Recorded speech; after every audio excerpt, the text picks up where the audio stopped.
down and visited Skeeva. And I got to see that maple leaf tattoo on Todd's ass. Really? He showed you that? He hasn't even showed me that. He let me smack it. We've had so many people DMing us and leaving comments on our YouTube videos about how terrible Trombone Champ's going to do and the company's going to go bankrupt. To see it do so well on launch day was just like, you know what? That guy can kiss my ass.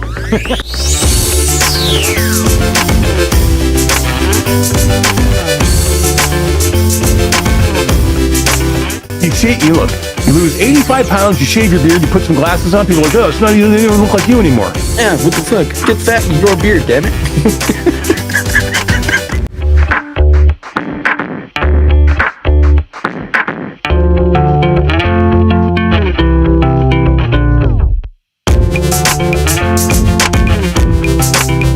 Like, he's already biased because he didn't get what he wanted. He wanted Alien Isolation. If you want Alien Isolation, asshole, go play Alien Isolation.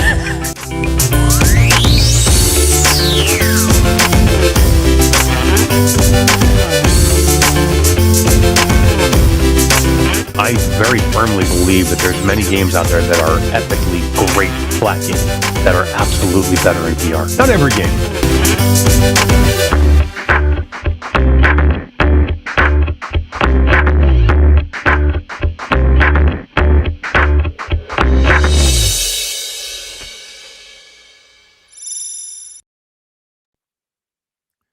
What is going on, everybody? How are we doing on this fine Tuesday evening? My name is Eric, and welcome to Reality Bytes. We are a weekly gaming and tech podcast that airs live every Tuesday at 9 p.m. Eastern Time. We go live to Facebook, YouTube, Twitch, Twitter, TikTok, Kick, Instagram, LinkedIn, Blue Sky. Can you go live in Blue Sky? I actually don't think you can. Threads? Can you go live in Threads? Garbage platforms. Look, if I can't go live there, garbage platform. Figure your shit out. Like, let me go live there.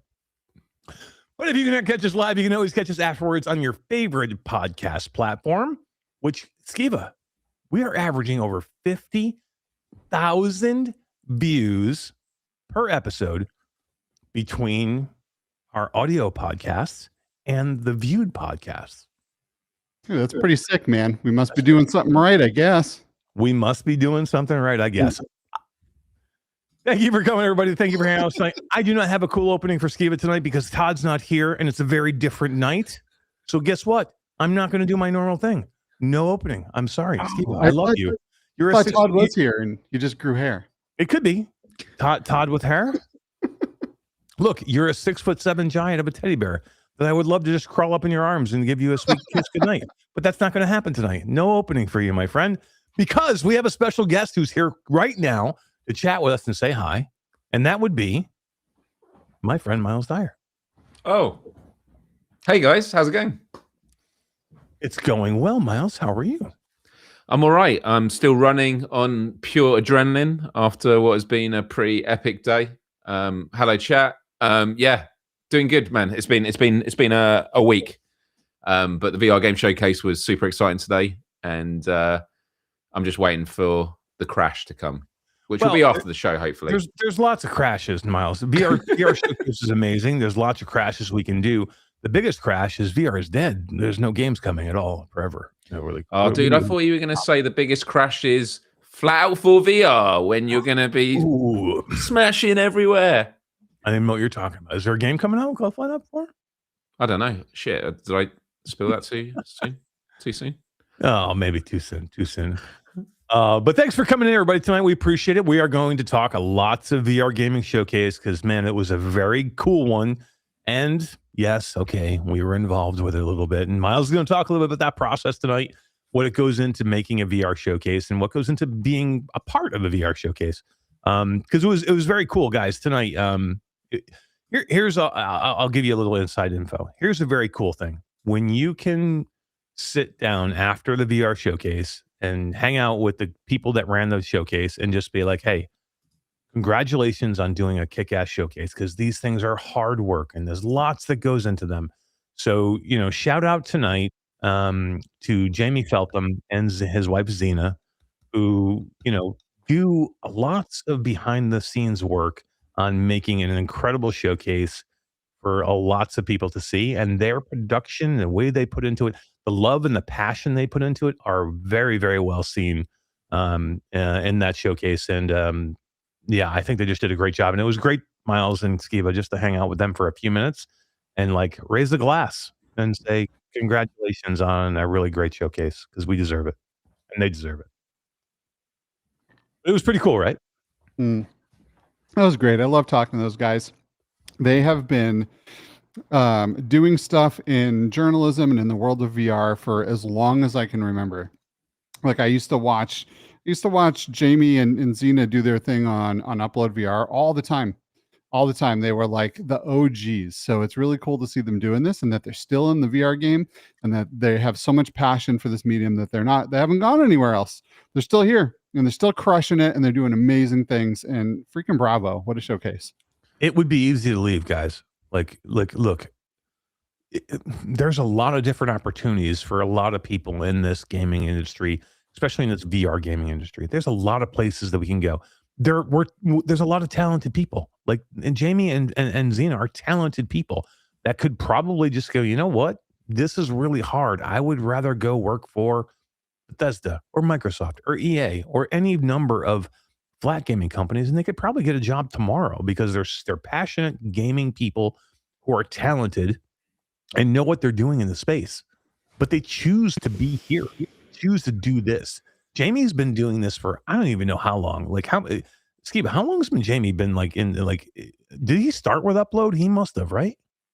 I mean, it must have been really close. So like the new Upload, right? Not like the old Upload. That Yeah, well, the old Upload was a little. Yeah. But he sketchy. came in. He came in. I feel like it was fairly early, because like that's the Upload that I remember like right away, and I was into it like immediately. When everything started launching at the end of 2014, right? And those guys were already there crushing it. Jammie and Zeena were always putting together the Upload VR showcases.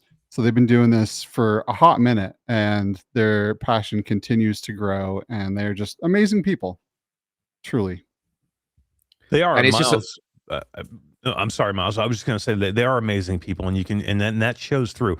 Two things show through: amazing people, personality, and passion for what they're doing. Yeah, and it's just amazing to see how far it's come in even just the last year, and at a time when the gaming industry, the world as a whole, is going through some tumultuous times. The economy is not great. Gaming is a luxury good. VR is a niche within that niche. The fact that they're standing strong, and just the two of them, and the high production values, and it's not just 20 announcements plus announcements they've done today. They've had to nurture these relationships, and they've had to review incoming trailers and promos. They've had to set them up. The amount of effort and time and how much organization that goes into such a big production, and to do that with just them two, is phenomenal. Because when you look at a lot of these showcases that done, they're media organizations. They have full production teams and everything. And it's just a massive credit to them, and also to the community. Because what I've always said about VR is VR has always felt to me to be a niche that is subsidized by the goodwill of the players, the influencers, the publishers. The platform holders are great, but like everyone else is like just trying to hold this thing up together. Like, we believe in this medium, and I feel that I always describe the showcase as a lightning rod for VR fandom, and a way for everyone just to tap in and celebrate what is great about it. And so there was a good range of titles today, and this community is just amazing. Yeah, and I was just going to say really quickly, who loves a lightning rod and who loves it when you tap in? My mom. My mom does. That was a little bit lower than it was earlier, Stevie. You turned the volume down. It was so low. I don't know what happened. It was more sinister at that volume. My mom absolutely does love when you tap in or tap out. Tap in? Yeah, tap out. Tap in. And she loves the light. No, Myles, everything you said there was absolutely spot on. Like, it's look, good people doing cool things in the space that we love. You cannot and look, here's what I'll say real quick. Watching the chat, there are so many entitled asshats in the chat. When you watch these things, it's so funny to watch the chat because there's a lot of people watching live, and look, I'm sure some of them, some of them probably don't even have a VR headset. They just want to comment for comments' sake to get a rise out of other people.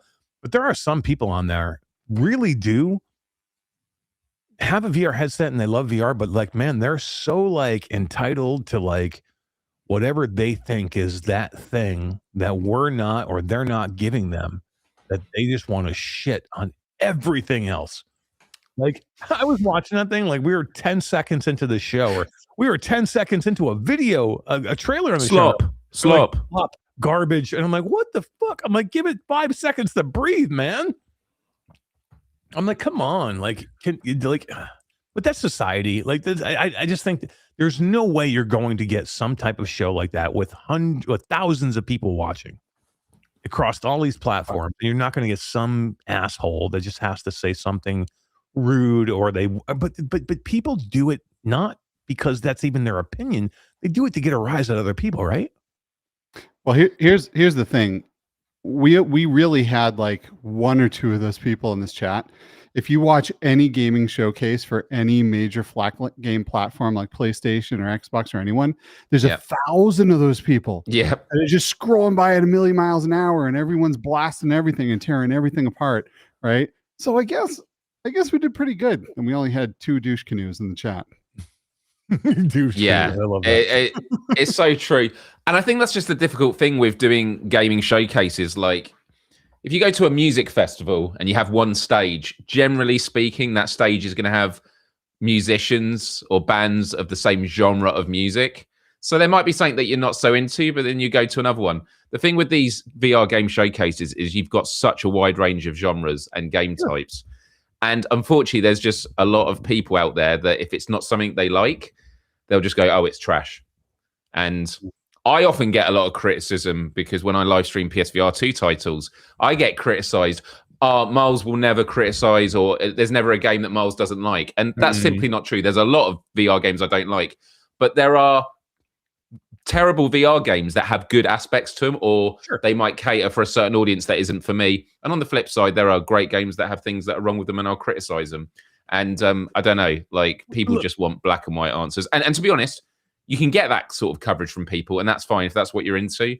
But like, you got to realize that when you go to a VR game showcase, you're going to be given a wide range of stuff, because if you only want to be served the stuff that you're after, then just follow the game developers that you enjoy, because they're going to keep giving you the updates on the games that you're already bought into.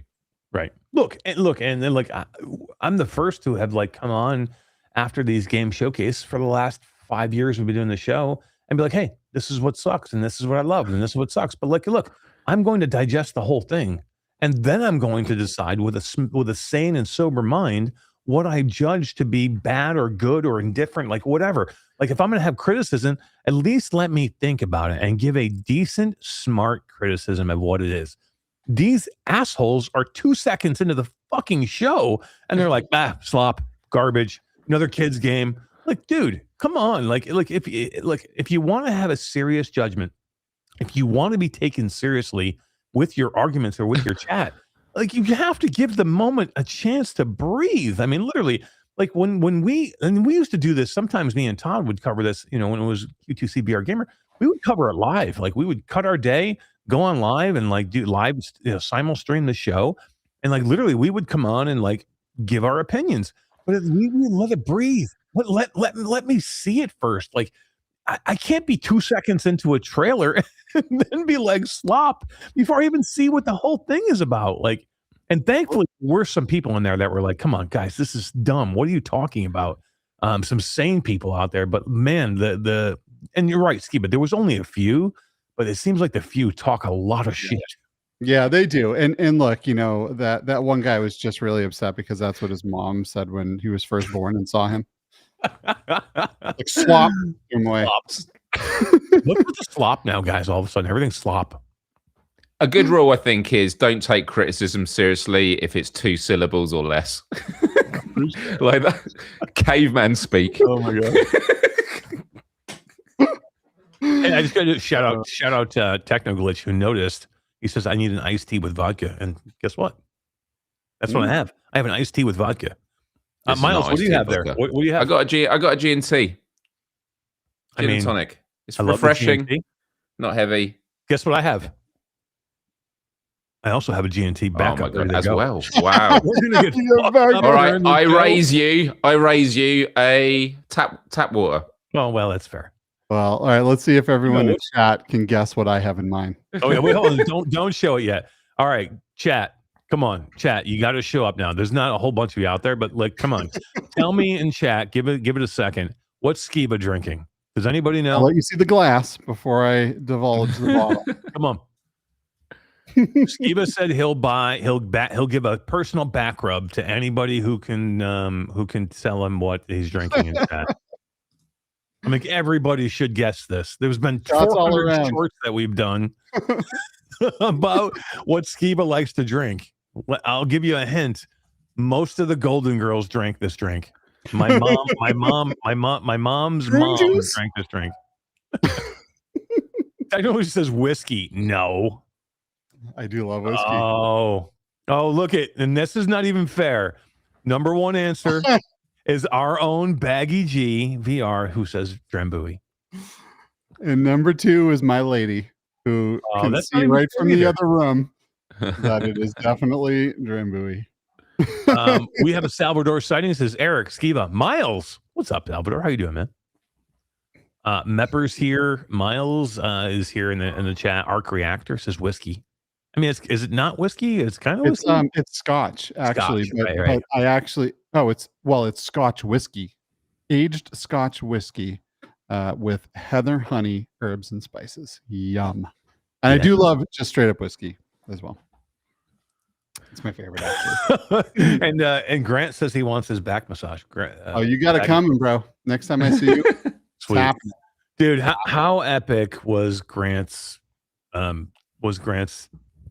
spot in today's showcase? It was great. That dude's a natural, man. He should be on camera all the time. Seriously, It was good. Myles, CGI has come a long way.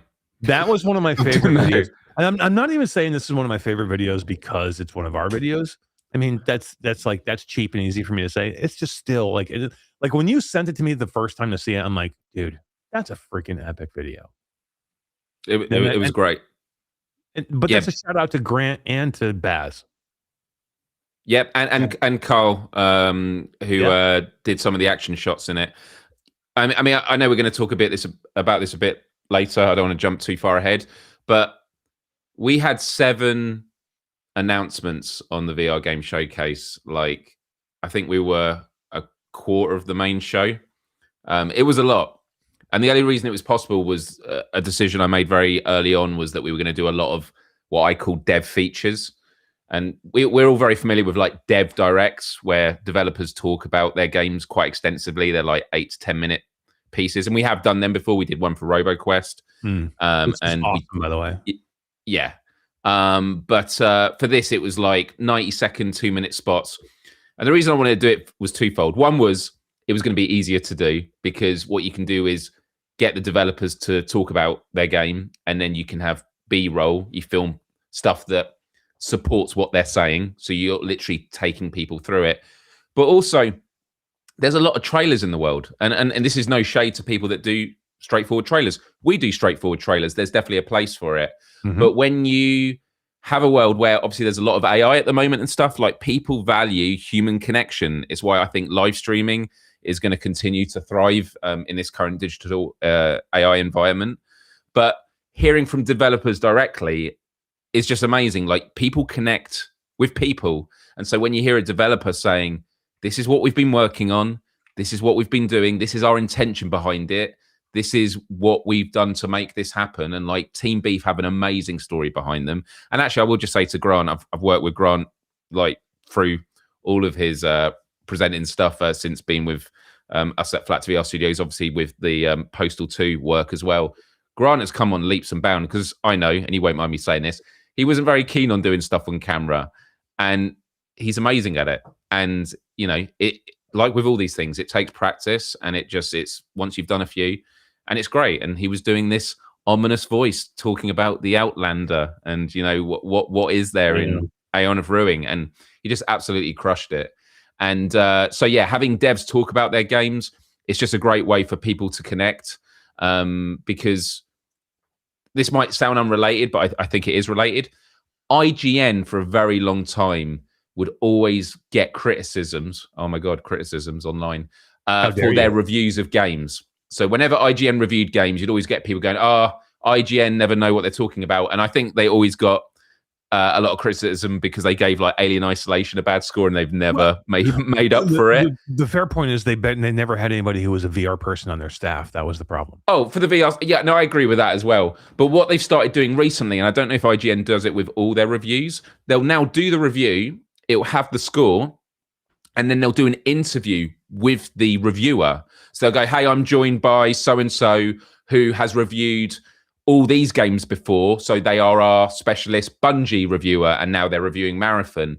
And everyone in the comments is like, I love this because it's now given me context of the review I'm watching. If you're just hearing a review and it's from IGN, okay, it's from that person. Most people don't know the name of the person, whereas you see the review and then at the end you're like, okay, I get context, which is very important, because if you get that, you're like, okay, they gave it a low score, but based on the person that they are, this actually might be the game for me. So again, like having context from the developers, hearing from people, it's stuff that we're definitely going to continue to do lots more on in future showcases. There's definitely a place for trailers, but I think trailers are more for like launches or big announcements like we did obviously for Roboquest, which was all about co-op and the MetaQuest launch. But yeah. No, I concur. Skeeva, can you look at the private chat here for me? Oh yeah. Look, Skeeva, I'm gonna tell you right now. Look, we have to get something together here, me and you. Todd's not here. We fired him. We fired him. We kicked him off the show. So he's gone. Say goodbye, Todd, and his baldness. If you're going to produce the show, you have to look at for me in chat for me to like say, look, we're fucking changing things up. You got to fucking concentrate here. Be the producer and be ready to pivot. There's so many chats happening. When I'm ready to pivot, I'm ready to pivot, man. All right, let's pivot. I'm messaging you in like chat, like all over the place. Like, please look. Where are you, Skeeva? I'm new. I'm just drinking and being merry. He was just hanging out. He's like, yeah, I'm good. I never thought I'd say I miss Todd. I don't. Oh, no, I don't. Look, I do miss Todd. Todd's sitting on a beach somewhere, guys, just so you know. He's sitting on a beach somewhere in Panama, living his best Todd life, doing his best Todd thing. And maybe we'll see him back next week. But if I fire Skeeva, since he won't listen to me. Hey, I do my own thing. I'm a nomad. All right. So we just talked about Grant. We were going to hold this one till later, but look, it's such an epic video. We started talking about it, Myles. The amazing job that Baz did, the amazing job that Carl did, and then the amazing job that Grant Baggy did from Team Beef to record this. And that's what I'm saying. Like, these videos, like, get me fired up. And this is a game that I've been working on for fucking 2 fucking years, man. This just gets me fired up. Like this stuff. Hold on, Steve. Don't start it yet. Okay. You're so fired. Well, I'm saying this is the stuff that gets me fired up. Like when I watch a video. So when you see me, right, as a person who has already seen this game multiple times, I've been testing it, I've been playing it. But when you see me get excited for a trailer, that's like when you know that like it's going to be a good banging trailer, because like I've already seen it hundreds and hundreds of times. Like, so for me to get excited, you know, it's got to be good. And that's when Myles sends me this stuff and I'm like, holy shit, epic. You know, it's epic. And this is an epic trailer, you know, and lots of work in by Myles. You know, Myles, you wrote the whole script for this. Yeah, but I do give it to the developers and Grant to then, like, I do the first pass at it and then I let them mold it to their tone of voice.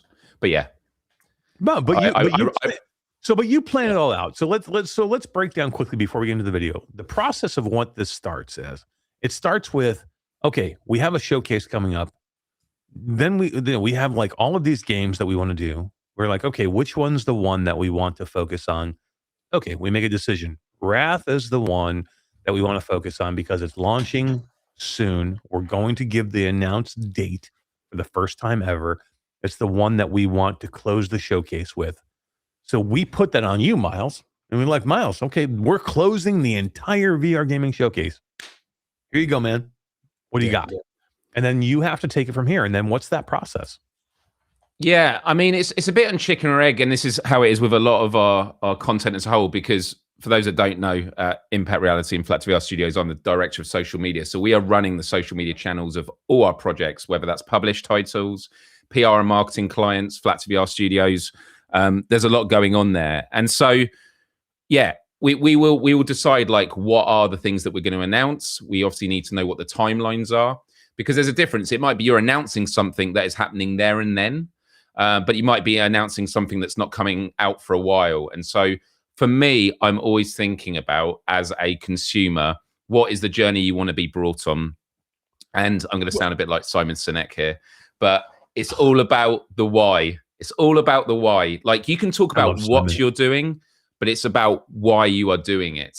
And so when you tackle that question, it can give you a real sense of what kind of video you're going to do. So in the case of... Yeah, go for it. I just want to say one thing real quick before we lose that point, because what you're saying is super great. And number one, I love Simon Sinek. Like, that dude's my guru. Like, seriously. But one thing I don't want to miss here. So when Myles is saying he's planning out what we're doing for the showcase, we don't just plan out that. We want to make sure what we do is good for the showcase. So think about what we're talking about. We have our own 7 games that we want to do inside the showcase, but we want to make sure the showcase shows itself well. So Myles is not just concerned about what we're doing. He's concerned about the pacing and how the showcase works and what we finish the showcase with. So again, we're throwing Myles hey, we need to make sure Wrath is a focus, but then Myles has about 10 different things he's worried about for us as a studio, but he's also worried about the showcase and Jammie and that pacing as well. And then there's a lot of collaboration that has to go back and forth. Sorry, I just want to get that out there before. No, that's true. And also that means that, let's just say the ingredient for a good showcase video is trailer in this sort of way, and we have 7 things to announce. You don't do 7 of them. It is about the relationship they have with each other. And so, yeah, for us, it was like, we knew we wanted to end with Wrath VR, and it's like, you could just do a trailer, but also we've got to think about what's coming down. We know what the launch date is going to be. We know, and like, I think I can be pretty transparent about this. Like, the launch trailer has to be submitted ahead of launch for the store pages to be listed and stuff like that. So we have to get it a couple of weeks ready. The deadline for actually the Wrath VR launch trailer is Thursday of this week, and I've seen a draft of it today, and it's looking really, really sweet. So we have all that going on, and so it was like, okay, well, if we're going to be doing a launch trailer at this date, do we want to do another trailer like 4 weeks before? It's like, Team Beef, and I'm not going to repeat myself too much, but Team Beef have so much history, and knowing how Grant has been when working on the postal stuff, I was like, we just need to talk about it. Like, why are we doing this? It's a collaboration with Team Beef and Flat2VR Studios. It's Team Beef's first official launch.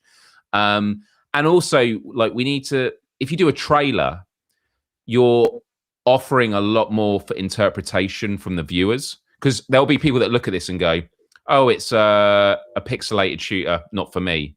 But we're very clear that, okay, this is going to adhere to a lot of sensibilities of boomer shooter fans, but it's a modern VR game that has been transformed for the VR platform. This is like virtual reality as fuck in every sense of the word. And so we want to talk about it. So yeah, that's Wrath, for example. And so we're going through that. And so we just have to look at everything, the ordering, what we want to do. But it also depends on access to the builds. The thing that works really well on this trailer, the Wrath one, is there's a lot of these shots where the camera is constantly rotating through the environments. And that was because of, Grant and the team offered us no clip mode. I think it was no clip mode specifically. That one tool, Baz was like, I love this. I can do so much of it. And so you can just do all these pan shots. And when you're making these kind of promos, you've always got to think about, you can do a lot of first person stuff like gameplay. That's important. But you also want to do stuff that other people couldn't do, that gamers couldn't do, like show them perspectives, make it cinematic, have all these kind of things. So just to curtail this part of the conversation, because I'll go on forever and it'll be a full TED talk. And I'm doing this completely off the cuff. Is that when we have the ideas, we'll sit down, we'll speak with the developers, but I'll also go to Baz and Carl in terms of it, and they'll just go into the game, they'll play along with it, and they will get a sense of this is what it is. And there's a lot of instinct behind it. They've done this many times before, and so while they're doing that, I'll put together a script.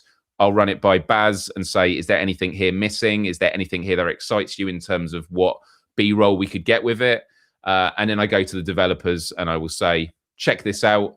And then either they can record it on their own. And in some of the scripts, depending on who I'm working with, I'll put in bold, this is the stuff to do on camera, talking to camera. And this is the stuff you can do as a voiceover. Because then for the voiceover stuff, they're not worrying about, I've got to do everything on camera. Just do like the beginning and the end, which is what we did for Raf. And the rest you can do as a voiceover.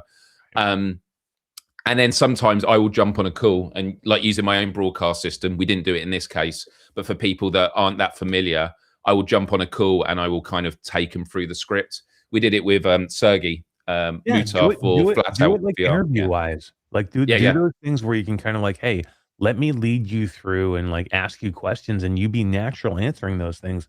And for somebody who's not been on air before a lot, that absolutely helps. And like, it makes it more natural. Grant, you didn't do that here with Grant though. He just, you gave him script and he was really good writing it off. Absolutely. That's it. I remember Grant early on though, was not as polished as Grant is now. He's definitely learned to think along the way. I'm a true believer that everyone can be great on camera, and like because you probably all get this, like, how do you do what you stuff on camera? On my YouTube channel, I've got my first ever YouTube video from 20 years ago. It'll be 20 years ago in May. Damn, 20 years ago, your first YouTube video? Yeah. And I am shy. I'm quiet. The lighting is wrong. It's behind me, not in front of me. The music is too loud. Hair above my eyes. I'm rambling. And I show this to kids when I'm mentoring in school about it. And most kids today know straight away why it's terrible, because they consume so much content. Back then, vlogging was a new thing. We had to kind of work it out ourselves. But the point is, like, progress is something you only notice when you go over your shoulder. We all weren't like this on camera. We all started somewhere.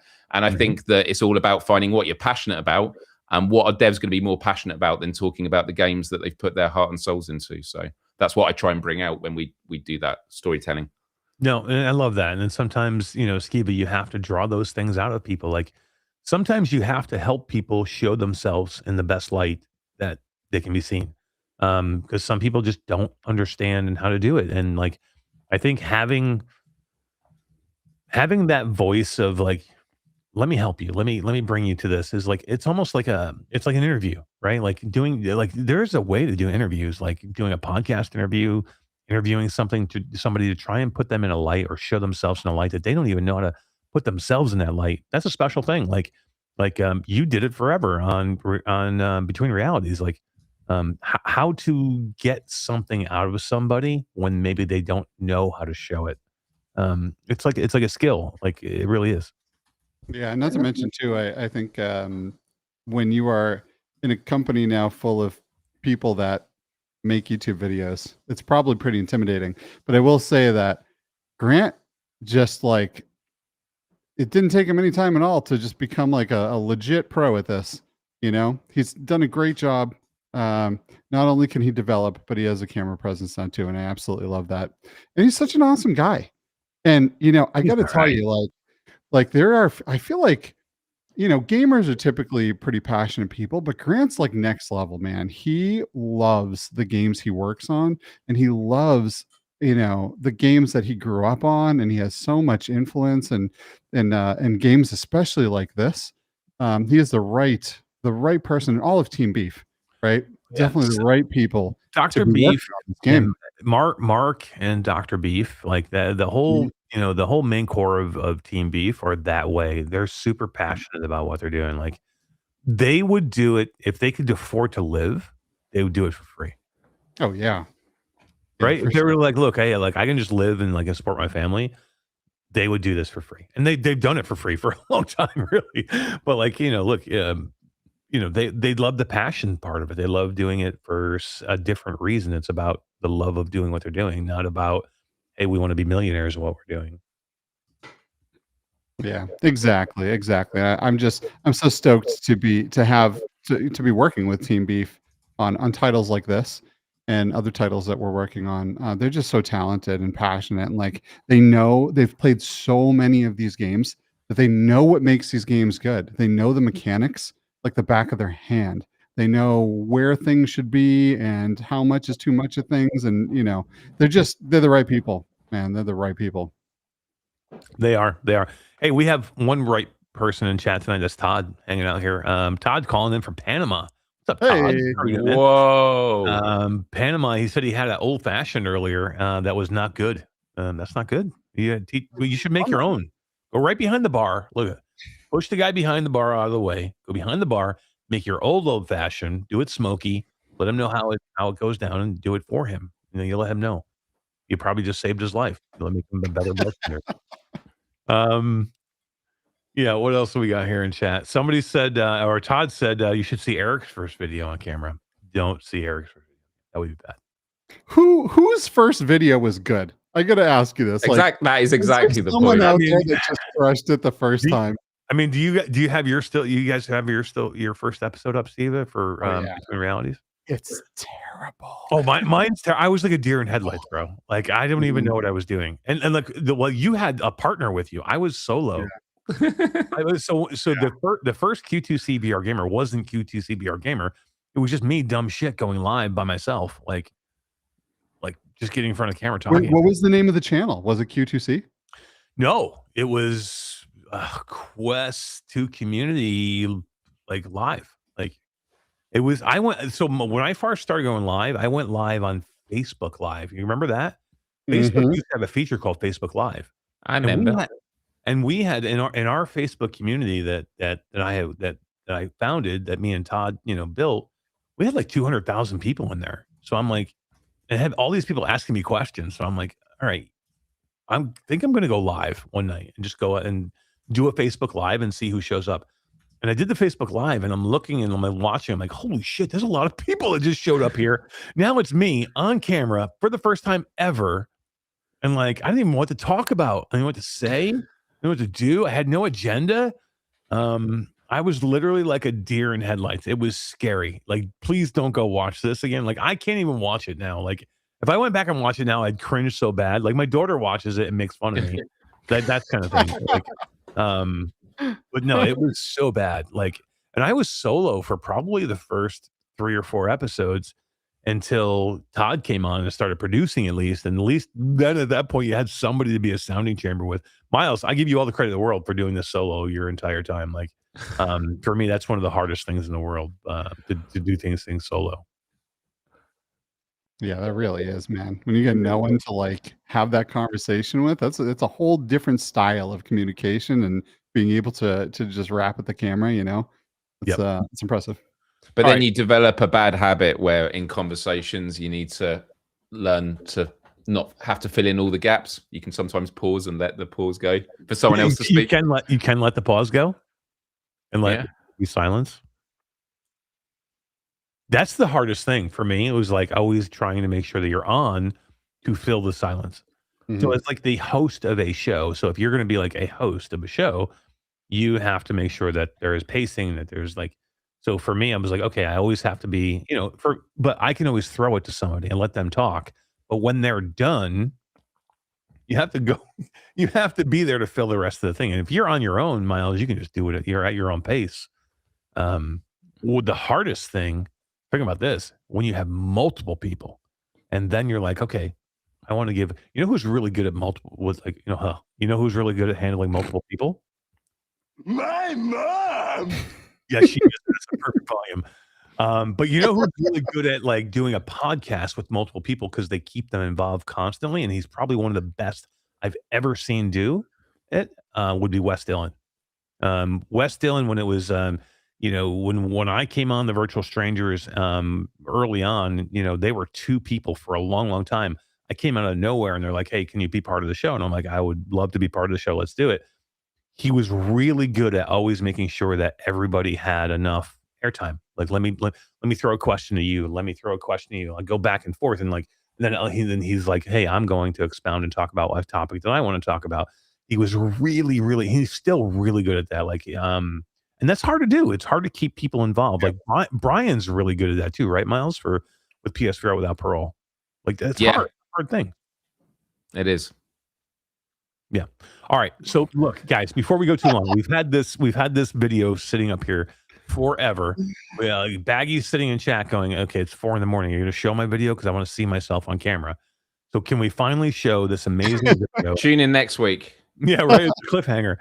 Let's show this amazing video that Baz and Carl put together and Myles put together. And look, there's a lot of people on the team that put it together, but those are the main ones. But let's play this thing. Wrath, Aeon of Ruin. Let's go. Hey, I'm Baggy from Team Beef. We spent years honing our skills, bringing classic shooters into VR. Now, we've taken everything we've learned and brought it to a title we can't wait to share.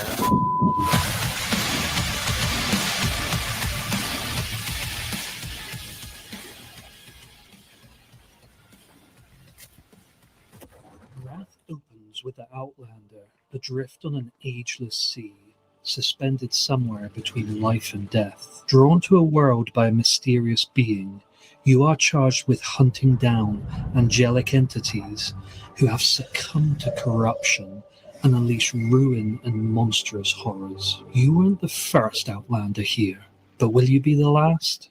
This is not a simple conversion. With our partners at Flat2VR Studios, we've rebuilt and refined Wrath so it plays like it belongs in VR. Hands-first combat, real interaction, and pacing that keeps you moving. The weapons pack a satisfying punch, dual-wielding, two-handed, flick reloads, real breakable artifacts. Our goal with any VR port is simple. Make the player feel the potential of the character's abilities. We've had free rein to improve the underlying game based upon community feedback and our own experience. The gore, blood, and body parts have been brutalized for maximum effect. We've added an addictive slide movement, slow motion power-ups, all whilst optimizing, fixing, and balancing. We really hope you agree. This is the definitive way to experience the dark world of Wrath, Aeon of Ruin. If you followed or supported our ports over the year, thank you. This is a combination of years of work, learning, friendship, and engagement with our awesome community.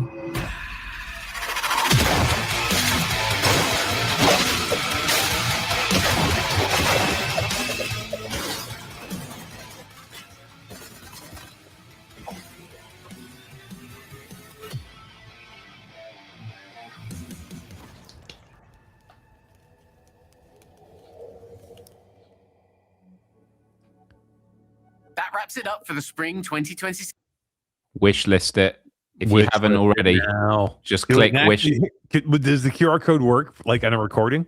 Can you can I QR code this right now? Let me look. Everybody try it. Yeah. Everybody try it in chat. QR code this right now from the screen. Can you do it? Yeah, and hit wish list. Yeah. I'm gonna try on it multiple platforms, even if you're already going to get it on one. Yeah. Nice Yankees hat from Grant. Who is a Brit who doesn't even live in UK. Wearing a Yankee hat. I love it, Grant. Good job. No, that was awesome. I can't even tell you how amped up I get for that trailer. And I know everybody's saying that the volume was a little low, but I don't even care. It was so freaking good, that trailer. They can watch it again on the YouTube channels. Yeah. Get those views up. Hit the like button. Can we grab a link to where those are? Yeah. I'll put it in the chat. That would be awesome. Super good. Like it's just a great trailer. The game is great, guys. Like Wrath, Aeon of Ruin. It's like, I don't know. It's one of those games that it is a retro, boomer shooter, but I don't know if you technically have to be a boomer shooter fan to enjoy the game. I mean, you guys. I don't think you do. No, I mean, you guys both played it. Like, I just think it's a fast-paced, fun game that doesn't really. Yeah, that's just it. This game is super duper fast. You got to like really be on it. There's enemies everywhere during a lot of parts of the game. There's all different kinds of weapons. It's pretty sick, man. And I don't think you have to be a boomer shooter fan to play this. But hey, maybe if you do, it'll kind of make you more curious about the games of yesteryear too, right? But this is a fantastic game. Yeah, I would just say to anyone that does look at games like this and think of the pixelated style that like, is it going to be immersive? Some of the most immersive VR titles I've played do have like simple Ancient Dungeon. When it's Ancient Dungeon. yeah, oh god, yeah. When it's sharp and it's like a really buttery smooth frame rate, which this game has, it just feels great, and it's just the momentum fueled combat of you just constantly feel like you're moving forward. And like the flicking of the reloads on the weapons, and yeah, it's great. There are several studios that have kind of nailed this genre. Do you guys remember Garage Collective, the studio? What do they do? Garage, look them up, Miles. Garage Collective was the name of the VR studio, and they did a couple of games. The main developer his first name is Cyril. I'm completely blanking on their games. Chat, if anybody knows. Shock Troops, Stones of Harleth, yes. And Drakenridge. Yeah, okay. So the two games, I don't know Drakenridge, but the two games I absolutely love from Garage Collective, and everybody should go look these up. And you guys too, if you haven't played them yet, go look at, and Miles, you'll love this. It's not on PlayStation, but you can play it on Quest. Stones of Harleth, great game, all 8-bit style. And then Shock Troops is like Doom on Mars. It's like Aliens. Doom was on Mars. Well, yeah, you're right. But like Doom 2 was, but you know what I mean. Like not like but not the corridors of Doom. It was more like you could spacewalk and in Shock Troops and go outside and like everything like that was cool. But it had the 8-bit style to it. It was more like Aliens meets Doom on a space station. I'm looking at a trailer right now. It looks pretty badass. It's super cool. Yeah, it was more outdoor environments but there was some cool like ship corridor environments. It was cool. But yeah, Garage Collective they had that classical style down in VR, and it's so good. But you should play Stones of Harleth also. Like you would love that because you loved Ancient Dungeon, right? Yeah. Stones of Harleth was very much Ancient Dungeon before Ancient Dungeon. Yeah, I'm looking. It looks cool. Bad Robot in chat is saying that the audio was a little off during that. If anyone else can confirm in the chat, that'd be rad, so I don't bang my head up against the wall for no reason. Yeah. Thanks. I heard a spot where the audio went low, but then it came back fine for me. So I'm not sure. It might have been just that one spot, but we'll see. Cool. But we'll try another trailer here in a little bit because there was a lot of cool trailers in that showcase. It was cool that we got a chance to show that one and show the hard work from Miles, our team, and Grant. But I don't want to overlook the hard work from a lot of the other teams that were out there. This was a great showcase. Like if you're somebody out there that was like, what's going on with VR? There's a lot of bad news in the industry. Meta did a layoff. Some of these studios closed. I really love.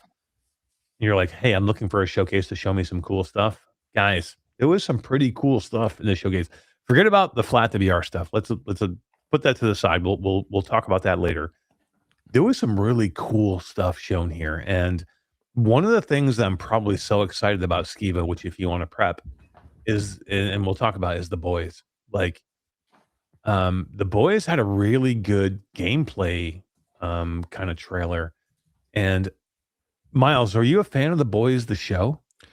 I've only watched, I think, half of the first episode. I've been meaning to half of the actually episode of the first season. No, first episode. Oh shit, dude, you gotta watch. Oh my god. Oh, was that not enough? Should I watch more? Okay. I mean no, yeah. I know. I need to watch more. You know what's funny about the boys? This is a show I wanted to love so bad. Like this seemed right up my alley. It was unapologetic, extreme. Yeah. It was like what because people are messed up, right? So it's like what people would really be like if they had superpowers. It would not be like the Superman movies or the Avengers where everyone is all moral and great, right? There would absolutely be a bunch of nasty superheroes. Well, The first episode, like the guy who's like the Flash guy gets drunk and like flashes himself through the guy's girlfriend and she blows up. She like liquefies into this like bloody the first episode, Miles. Yeah, no, I got to that bit. I think I stopped watching not long after that. I was like, this is pretty cool. I'll come. Watching. I don't know. I remember I was just like, this is pretty cool. I'll come back to it. And then I never did. So, but here's where it turns for me. There is the guy that's supposed to be like the Superman clone. What's his name? Outlander? Outlander, yeah. Okay. So that guy is so gross. Oh no. So scummy, right? That I could not enjoy the show anymore. And I stopped watching it.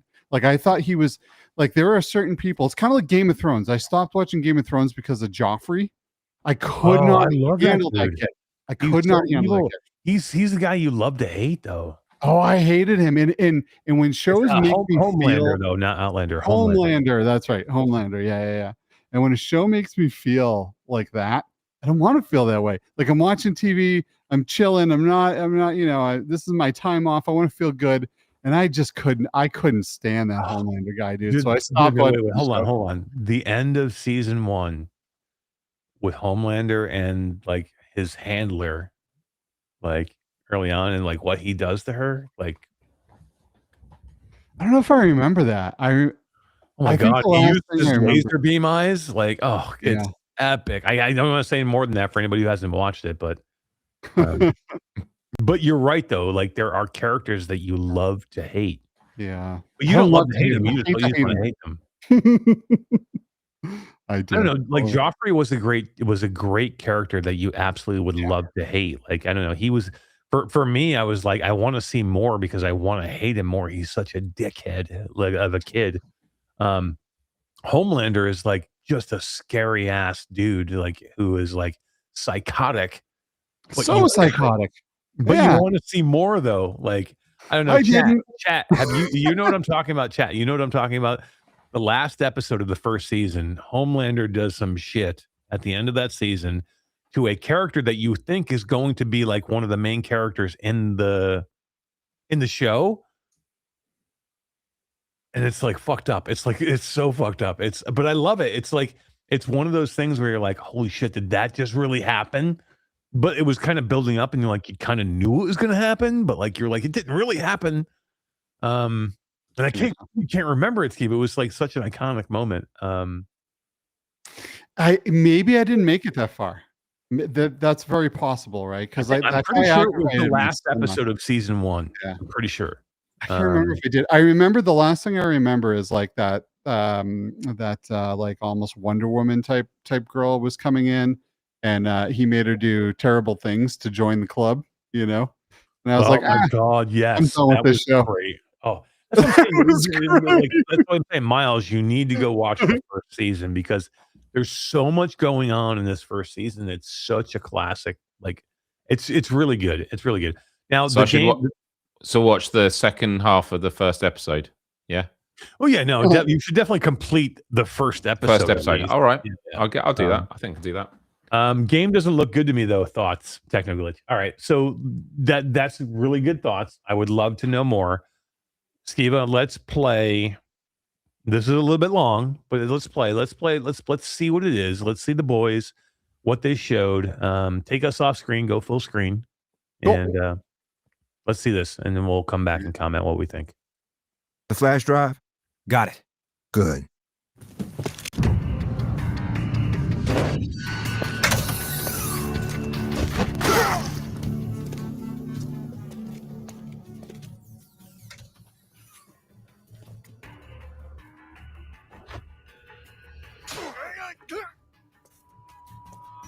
Shit!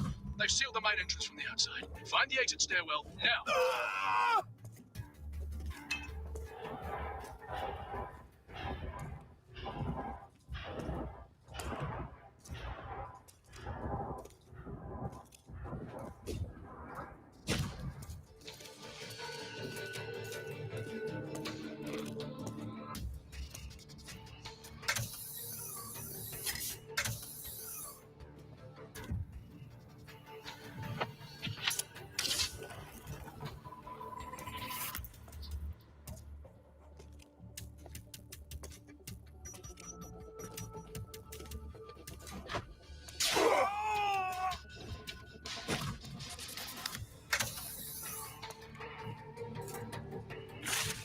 that card handy. It ought to be useful.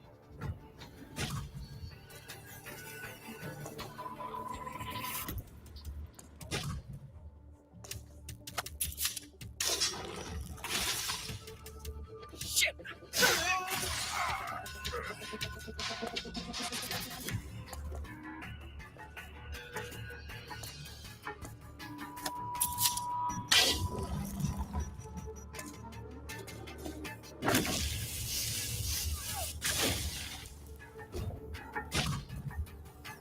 Nice one. That'll open the door.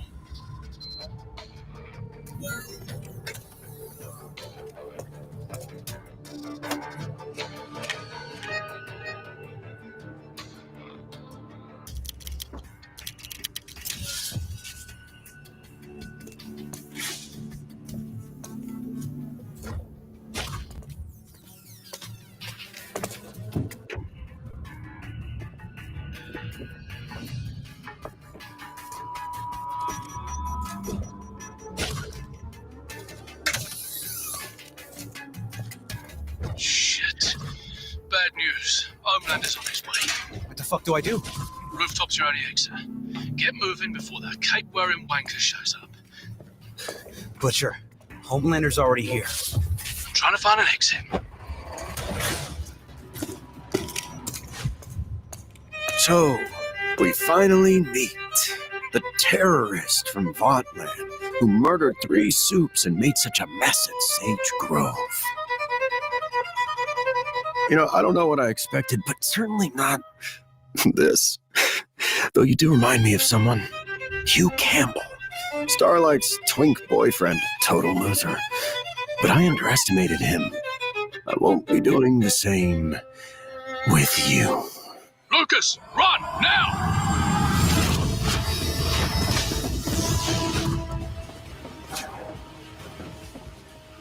You're already dead. You just haven't hit the ground yet. What I love about the boys.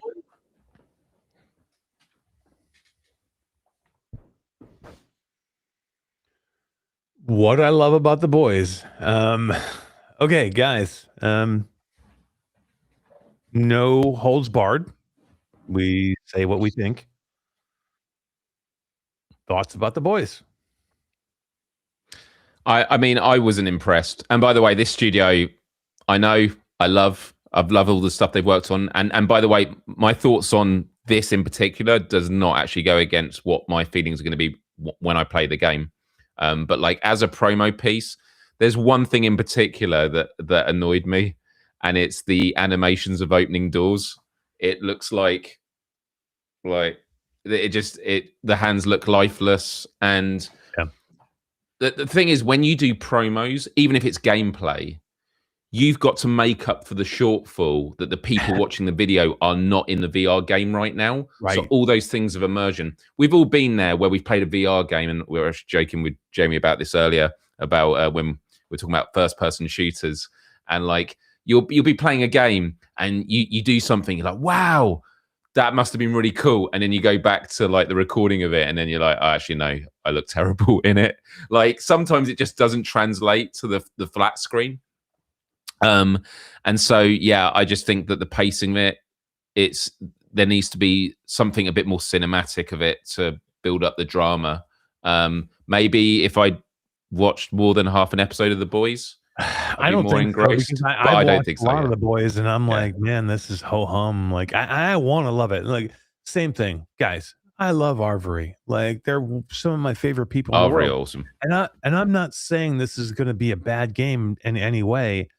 I'm hoping it's going to be a great game. They just didn't show it particularly well here. Like, and look, doing gameplay trailers, like where it's not technically a cinema, it's not a trailer really. It's a gameplay. It's like bringing you through a section of the game. It's hard to do, Myles. Like it's hard to show it off well because especially that's 3 minutes long. That right now for me, it's about 2 minutes too long. For me, I want a trailer to be a minute, and I want to move on. I want you to show me a minute to a minute and 30 seconds of a trailer, and I want to go, holy shit, I want this game. I'm blown away. You just took me on a journey and I'm ready to go. I don't want to be, is this trailer over yet? And for me, when I get to a 3-minute trailer or a 3-minute gameplay trailer, I'm like, is this over yet? Because nobody wants to watch somebody else's gameplay unless it's like a live, like, unless you're watching like Call of Duty or Arc Raiders or something like that, where people are playing against other people, or it's like them doing something. Nobody wants to watch somebody go through a section of a game that you've never seen before. And I think they also picked a not very flattering part of the game. When I picture the boys, I do not picture a stealth type, mission where you're sneaking around halls, avoiding guards. That's not what I picture. I picture like blasting through people with no regard for their well-being and for their, this doesn't seem like the boys to me. This seems like I don't know, some kind of a stealth ops game. It's not. I think they just chose poorly what to show. Yeah, the trap that often can be fallen into is, gamer fans, they tend to not like trailers because they feel like they're being marketed to and like they might feel they're being misled. There's misdirection going. They're not showing them. So gameplay, just raw gameplay, transparency is important, and there is some truth to it. But there is the kind of middle ground. Like they could have literally had them saying, and this is sort of the dev feature stuff of, hi, we're Arvoray, this is what we've been working on. In this game, you can do this and this. And you just show segments of gameplay. Like, consumers, VR game. Actually, I would argue VR gamers on average more than regular gamers are even more tapped in to like the technicalities. Like if you're owning VR, I mean, there are casual VR gamers, but like who are watching a VR game showcase, you're pretty tuned in with like VR gaming. You have an interest in development and stuff. And so you would understand if it wasn't just pure gameplay and it was, we're just going to show you a couple of segments here. Yeah. And it was like, 30 segment pieces. People would be fine with that. I think for this, if there was building up to something and there's this sense of intrigue of where we're going, like they could have said something at the beginning of, hi, we're here in this, like, what's the context? Why are we here? What are we trying to get to? Because again, there are people that have never seen the boys and don't even know, like, I don't think there was any introduction of what the context was. Like, this is who you are. This is what you're doing here. And then you're like, oh, and because that could completely change the way you're consuming it, which is, oh, wow, yeah, are they going to get to, X, Y, and Z? Yeah, you have to bring me on a journey. Like, again, it's anything else. This is a show. This is entertainment. Like, and what you're showing me as part of your trailer, trying to show me your game, has to be a journey. Like, it has to be entertainment. You can't just puke me out a segment of your gameplay with no audio, nothing behind it, no intro, and think that I'm going to be okay with this for 3 fucking minutes. Like, I've already moved on. And in today's society, we have already hit scroll, man. We're going. Like, I'm gone. Like, you have to do better than that. Like, for me, and here's where, like, picking music and picking, like, what goes with a trailer is so important because it makes whatever a trailer is. If you had done this and you had, like, made it fast-paced, part of the gameplay, yes, show the gameplay, but put music to it. Put me in essence of the game that looks cool, that I want to play. Showcase what you have. Like, I understand. Maybe they thought that this was the best they could showcase. I hope that's not the case. Like, for me, I'm like, wow, this looks like a very boring part of what the gameplay could be. I'm hopeful there's more. I'm hopeful there's kick-ass parts where I think I'm a badass doing what I'm doing. I just don't know if that's here, and I don't know if they displayed it well. And again, I'm saying this as a friend of this studio. I love this studio. I just don't know if they showcased this as well as they could have for their game. I agree. I think a standard trailer showing different parts of the game and different things and different actions and showing the diversity of the game as opposed to what they did show would have been a way better thing to do in this case. Especially since it wasn't like the graphics within the building weren't particularly sexy either. Do you know what I mean? Like, they left a little to be desired. So I don't think I would have focused and made people stare at that for 3 minutes. you know, I don't know. It's really too bad. Well, Myles, and here's what I'll say: when you have one that's done okay, like this, like you're like, this is not bad. Like I wouldn't say that this was a terrible thing, but when you have something that is an IP that comes out before it that looks fucking badass and that's done well, this makes that one look bad. And Skeeva, if you have it dialed up and ready to roll, I do. Still getting used to the layout here. I would say this is the way it should be done. And this is one where I would pinpoint and go, this is pretty badass. This opened it. This was the kickoff. Yeah, and this opened the whole showcase. So there's two things that are hard: opening a showcase and closing a showcase. Two things that are really hard. All right, let's take a look at this one. Keep it going. We have no audio. There we got it. Warren Jupiter did just that. He will learn how much that's gonna cost him. We're the aces. The ghost, ace of clubs. The technician, ace of diamonds. The enforcer, ace of spades. I still think we should just kill him. Now, where's the fun in that? And me, the mastermind, the ace of hearts. The aces are a family. We heist together. We do time together. And now, we'll take down Jupiter together. I was so up for some sneaking.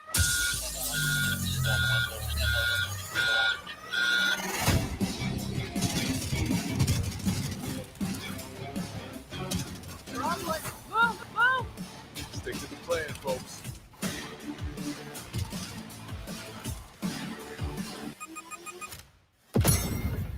Jupiter, we're coming for you. And everything you got.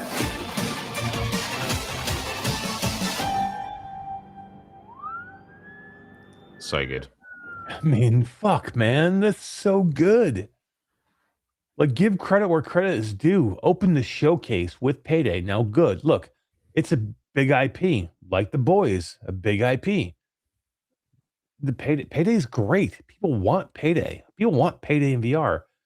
But like, they showed it off great. Like, and the gameplay elements that they showed looked great.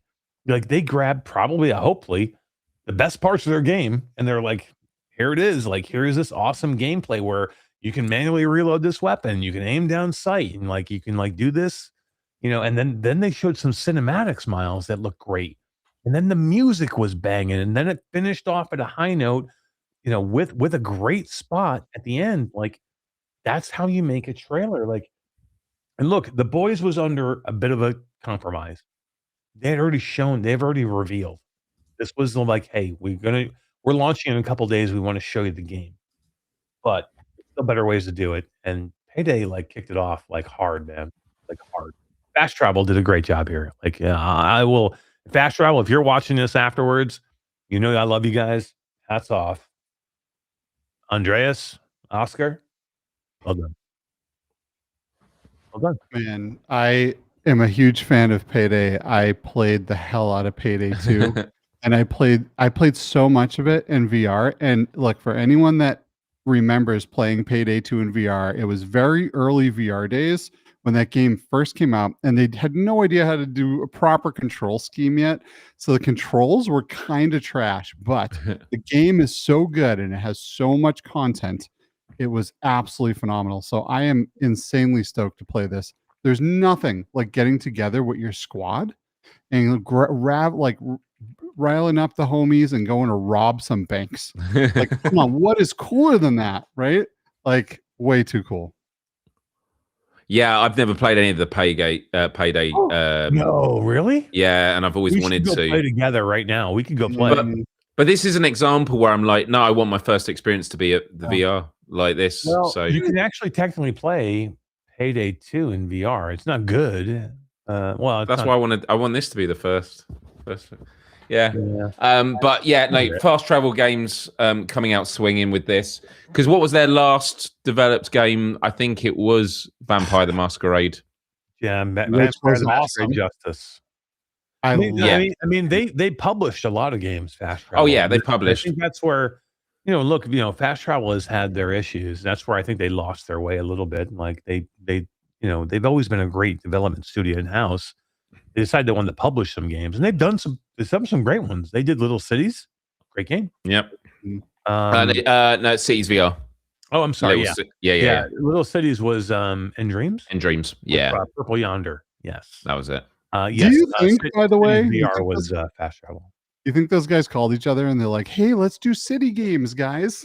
Like, how did that? They came out very, very close together. Oh my god! Yeah. No. They're like, "Oh, what are you wearing today? Let's not wear an outfit." But like, no, fast travel tried to do some cool shit. What was it? What was the other game? Stellaris. A Ghost Signal. Ghost Signal. That is. I actually think that's a top. It's a great PSVR 2 contender. Like that is a phenomenal game. Forget about PSVR. It's a great game on all platforms because it's a great Quest game. Also, nobody played it anywhere. It was my first ever Quest game I played. Really? When I was at Fast Travel Games, it was my first time wearing a Quest headset, and I got to check it out there. Yeah, and then I played Mannequin on PSVR 2 before the PSVR 2 headset was even early launched. on. You played Mannequin. Yeah. And I was super hyped, and it was a shame it never came across. But yeah, look, with Payday, as some in the chat are saying, I love social multiplayer, teaming up with friends, because it is. I don't know if they explicitly said it. It's 4-player co-op, surely. Yeah. I'm assuming that's what it looks like. I mean, it has to be. I mean, well, Payday, the flat game Payday is 4-player co-op. Yeah, it has to be. Like 4-player co-op is just, it's going to be amazing. And knowing the polish that Fast Travel Games does with their games, I'm super excited for this. Tied up with a good IP. And it's not always just like an IP of, we're taking an IP from a different medium and doing this. No, this is an IP of a really good game, and now it's going to be a realized version for VR. I'm super excited for that. Shame it's not coming to PSVR 2 yet. Yeah, I'm always going to say yeah. I think they were teasing it on X earlier as well. They were just like, we'll see how it goes. I'm happy. I'm happy for PSVR 2 to be a later marketing beat. Please bring it to PSVR 2. Well, we'll see. We'll see what happens. We'll see what happens. Look, it was an interesting. It was a contrast for me. There was a couple big announcements in this one, a couple large IPs. Look, we had a couple. The Boys, was already announced, but I think showing gameplay, it's coming in a couple of days. That was a big IP. It had to be shown. I think, this one, Payday, it's a huge. Look, I've known about this one for a long time, so it's not a big shock for me. But look, it's a big thing for the VR industry to get a large franchise like Payday and have it be out there for people to see. And hey, Natasha Fahey, welcome in the chat. I saw Jasmine Uniza in here earlier too. Jasmine, welcome in the chat. So I think it's a good thing to have these large IPs coming in, and kind of like stabilizing what VR is and saying, hey, we're still here. Fast Travel, who earlier in the year laid off a whole bunch of people, and look, they were in trouble, but they doubled down on in-house development and then said, let's go back to our roots. Let's go make a great VR game. They refocused, and now they're back making hopefully one of the biggest IPs that you'll see this year. In Payday, which is great. It's amazing. Yeah, it was just great. Now, look, there was a lot of cool stuff shown here. People love Payday. People love The Boys. What I've heard people scream about probably the most, Skeeva, and have your thing ready to go, that I've been hearing since Flat2VR Studios was announced, and we announced our first group of games. There has been one game that people have screamed for us to show them or bring to them or give them what they want. And that is FlatOut. And we finally have something to show and something to say and a release date for FlatOut. And this is a special one for us. And, as us as a team and us as a studio, and bringing our modding roots back to where we started from, as Flat2VR before the modding community, and being able to give a modder original game code and original assets and the official license to the game and go, hey, you solo guy in your part-time, go make a great fucking game because it's a passion of what you want to see. That's where we started from. That's where this is. And that's what Elliot explains here in this piece. And that's how FlatOut has come to be. And we will all be playing this. And as soon as we're done here with this video, I will tell you all 2 things that you all asked in chat that we haven't announced yet. And I will tell you those 2 things about FlatOut after this. I'm Elliot Tate from Flat2VR Studios. Last year we announced Flat2VR Spark to help some of the best modders turn their amazing work into fully licensed releases. And today we're really excited to show you the very first one, and that's FlatOut 4 Total Insanity VR.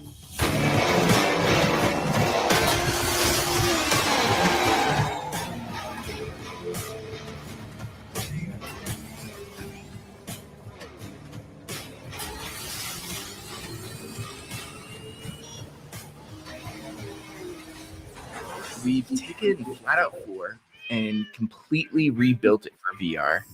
You're right there in the cockpit for every crazy bone-rattling hit, every near miss, every massive pile-up. There's classic racing, arena battles, a stunt mode, multiplayer. It's all there, the entire game. It's not just a portion of it.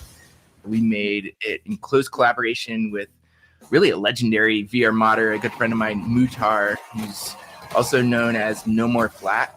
Hello, it's Sergi. Nice to meet you all. I'm very excited for this project. For me, the goal was simple. Keep what makes FlatOut fun, then make it even greater in VR. Mutar really did something seriously impressive here, bringing full 6 degrees of freedom VR to a game running on a custom engine.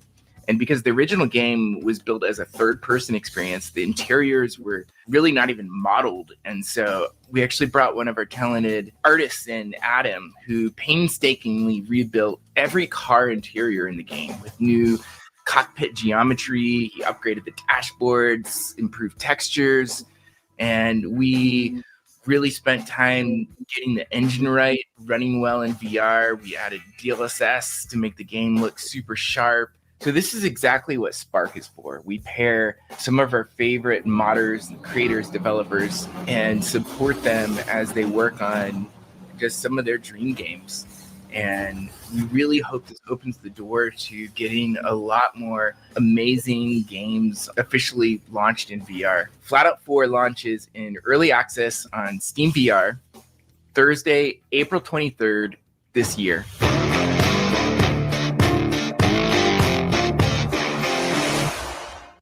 Mr. Lord Beavis in the chat. Yes, you did hear a cat. It's one of my favorite transitions in the entire thing. Myles, how great is that transition with Elliot and Skeeva? Can you grab that really quick again? That part where it goes from it's weird. It goes from like it drives over a hump into a wall, and then it goes back to Elliot.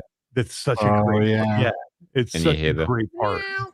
Think you hear like a yeah, this crab, bit, this is a it. meow. Like Actually, I think it's before this bit. Oh, is it? All right, let's Yeah, see. before Elliot speaks in that bit. It's really hard to find on there.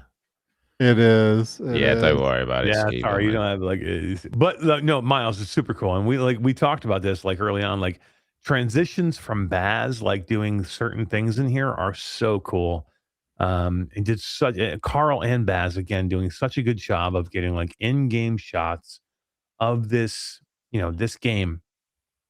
Oh, to get those side shots of the car, people, Carl had to get down on his chair and stick his head out and drive the car just so his head was out the car to get those side shots. So he was telling me, I don't know if he got a better solution nearer, but the stuff that these guys go through to get these shots is incredible. And also, just another bit, it's actually one of my favorite moments of the entire offerings on the VR game showcase. It's when Elliot is talking about working with Adam on updating the geometry and the internal textures of the car interiors, and then you're seeing how everything is being mapped and put in. So, we speak to Adam and we were like, have you got any assets or anything, any capture on some of the work that you're doing? And he sent it over, and I remember that this was all signed off, and Adam, he hadn't seen it yet, and I showed him and I was just like, oh, I hope he likes it. And he was just blown away by it, and he was like, I sent all that stuff and I didn't know if it was going to be any use. I was like, this is it. And it becomes a cycle. Fucking part. It is. Yep. It's the storytelling. So many people go, and I was watching Gamertag VR, his coverage earlier of it. And that bit, as soon as that bit was showing, he was going, wow, that's really cool. It's just a moment of like behind the curtain. It doesn't spoil the game. It shows you the love and care, what is being crafted for you to experience. It's not just here's a flat screen and now we're going to make 6 degrees of freedom and you wear a headset, you're in it. No, we're going to think more about the world that you're in. And it tells a story. Yeah, that's it. It tells a story. Like Primal Rumble, having Phil sit there and talk about it and then show the control, like show how they made the characters and like the wireframes. The wireframes is so fucking cool. Like I know some people like glance over those things and didn't mention it, but like those are the cool things that we all want to see that blow me away. Like for me as a gaming fan, as a VR gaming fan, when I'm able to like pull the curtain back and actually see how these things are made and actually work with these developers, a special part for me of doing what we do for Flat2VR Studios. So like for you as the fan to get a quick glimpse into like what the hell goes behind these things, it's got to be super cool. Like I hope everybody appreciates it. I have a question for Bad Robo in chat. I just want to ask you a question. I don't know what you mean. You ruined the original creator's vision. Can I ask you what you're meaning by that? Do you mean that we ruined the original creator's vision of FlatOut? Or was it something else I missed? Because for me, like we're trying to take FlatOut in a cool direction and give you the immersion of FlatOut. And what's special about what we're doing with FlatOut is that original game, Myles, never had in-game in-car animations. Right. So like what Adam is showing off there, or what Myles and the team showed off there, the traditional flat game never had an in-car view. So think about that. Like every racing game you've ever probably played, especially newer ones, always has an in-car view, right? So what you're like, okay, well, we can always be in-car. Well, this game did not. And they made 4 of them. They never had an in-car view, especially for FlatOut 4. So basically they had like different camera angles, but you were like hood view, or you're like over the top view, or a back car view from the rear hatch. You were never seeing an in-car view. So like everything that we had to create as a VR part of that game had to be created from the in-game view. That doesn't change the original creator's vision for the game. It just enhances what they maybe wanted to do. And trust me, we're working hand in hand with the original team. And they love what we're doing as a direction. They want to see these things. So, yeah, well, I'm not sure exactly. Maybe I'm interpreting wrong what you're saying there. Oh, you're saying it was a joke. I'm sorry. I caught it wrong. Sorry. I apologize. Do you know who else likes to ruin the original creator's vision? My mom. Yeah. So just so we can clear it up too, you can switch back to the regular view. You're not stuck in the car. Oh yeah, like you can absolutely play the game just like it's flat screen from behind the car, stuck to the hood, like however you want to play it. But since the VR game, and we did work with the original studio, like Eric said, we did give you a more immersive view and built the insides of the cars out so you could have that feeling like you're driving the car, you're actually smashing into things, and have that view like you would in real life if you were in a destruction derby or some kind of crazy road rage race. All right. And this game is fun. It is so fun. It is. No, it is. It's amazing. It's a great game. And this is another game that like we went and got this game because we love this game. Like this was a game where like, hey, this is a great fucking game. We would love to see it in VR. And again, this game wasn't meant to be in VR. It was a reimagining, and it was great to be able to see Mutar who was a great modding. He's been in the modding community forever. It was great to give him the opportunity to make his first official game and bring it to store. Special moment for him. Yeah. When he brings his first game officially to store. It's a great game for the original developer and the original publisher, Strategy First, to have their first VR game ever, which wasn't ever meant to be a VR game. Those are the cool things. And but it's amazing, Myles. I hear so many people go, "This was the game." Ian Higdon, who loves, from Eurogamer, loves this game. And there was somebody else, and I think he actually put a Twitter post out today where he was like, "This is the game that I've been waiting to hear about." And those things are cool to see when I see those things. Yeah. I don't have PC VR, so. Well, you're screwed. All right. So I said, "Well, you're screwed. Sorry, Myles. Get a PC and grow up and be a man, and not a little boy. One day you'll get there." You know what the funniest thing in the world? You've never played PC VR. You spent a week here. I've been very close to one. You spent a week here with me. I spent a week working next to one. I have a 5090 and a PC where you could, and I have every headset known to man. Yeah. And you could play any game. And we never played one. We never did. VR that week. Too many spreadsheets to do. Too much work making shit happen. Making shit happen, yeah. Technically. Making shit happen. So look, I don't know. The game itself is amazing. And I did say that I would give you guys 2 pieces of info that I saw people asking about. And I'll give you 2 pieces now. Ready? Clip it. Piece number 1. Yes, it will be multiplayer, and you can play with whoever you want. Multiplayer, just like the normal game. Piece number 2. Grab your wheel and pedal. What? Have your wheel and pedal ready. That's all I'll say. It's going to be weirdly good. That's why I have that wheel and pedal right behind me. Oh, you're showing it off like a boss. Look at you. And just so you know, that wasn't in the original game. Ever. They had no wheel and pedal support in the original FlatOut game. But now they will. And that's cool. And that's the cool stuff that we're able to do when we're doing these conversions. Whether it be Wrath, Aeon of Ruin, who we took a game that was semi-broken, that was a little bit unfinished, and really made it fully realized, and that's why we tagged it as the Brutal Edition. That's why we're able to take a game like FlatOut and some of the things that they wanted to do. They started wheel support in that game. They just never realized that and never finished it. We finished it for them. We were able to do an in-car view, which I guarantee they would want to have an in-car view if they ever could. They just never did. So we finished it for them. That's why you're able to see the cool things that Adam showed you in those pieces that he was able to give out. Showing that in-car stuff really gets me excited for what this game is going to be and what this game is going to what people are going to be able to experience inside this game that they've never seen before. The real life physics of these cars when they start to crumple, Skeeva, are insane. They actually start to crumple around you when you're in the cockpit.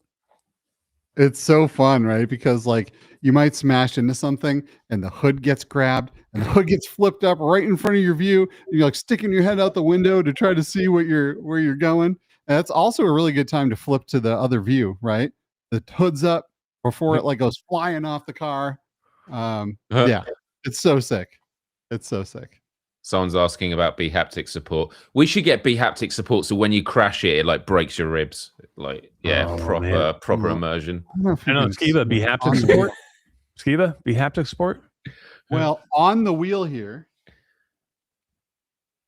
is also a haptic suit. So it just happens to be sitting on your wheel. Happens to be sitting on the wheel. So I don't know. We'll take with that what you may. You know what's cool?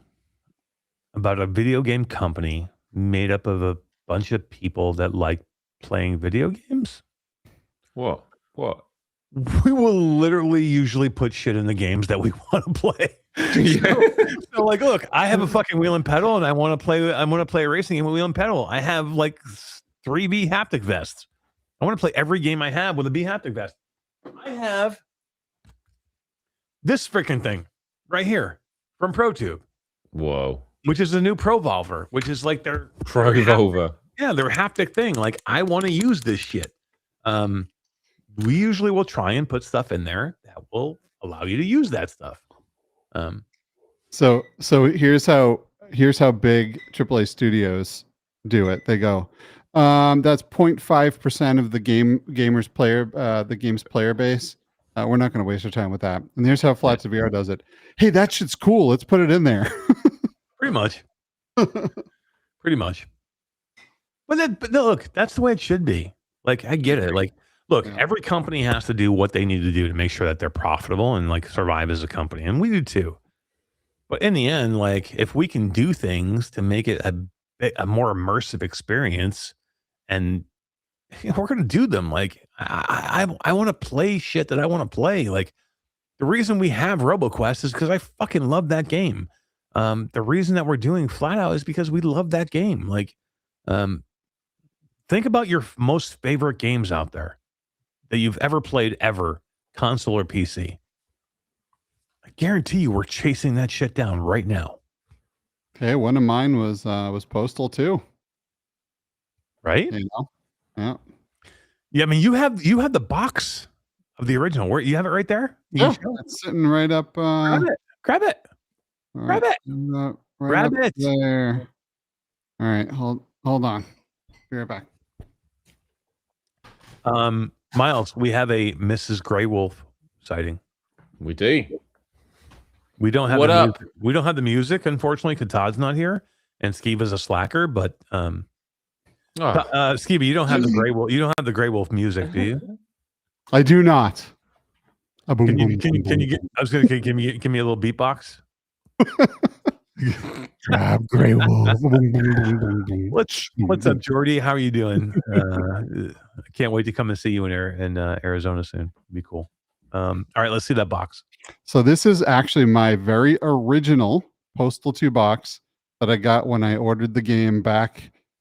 Man, when this came out, like way back. And then I recently had Vince sign it, and then one of the artists signed it as well.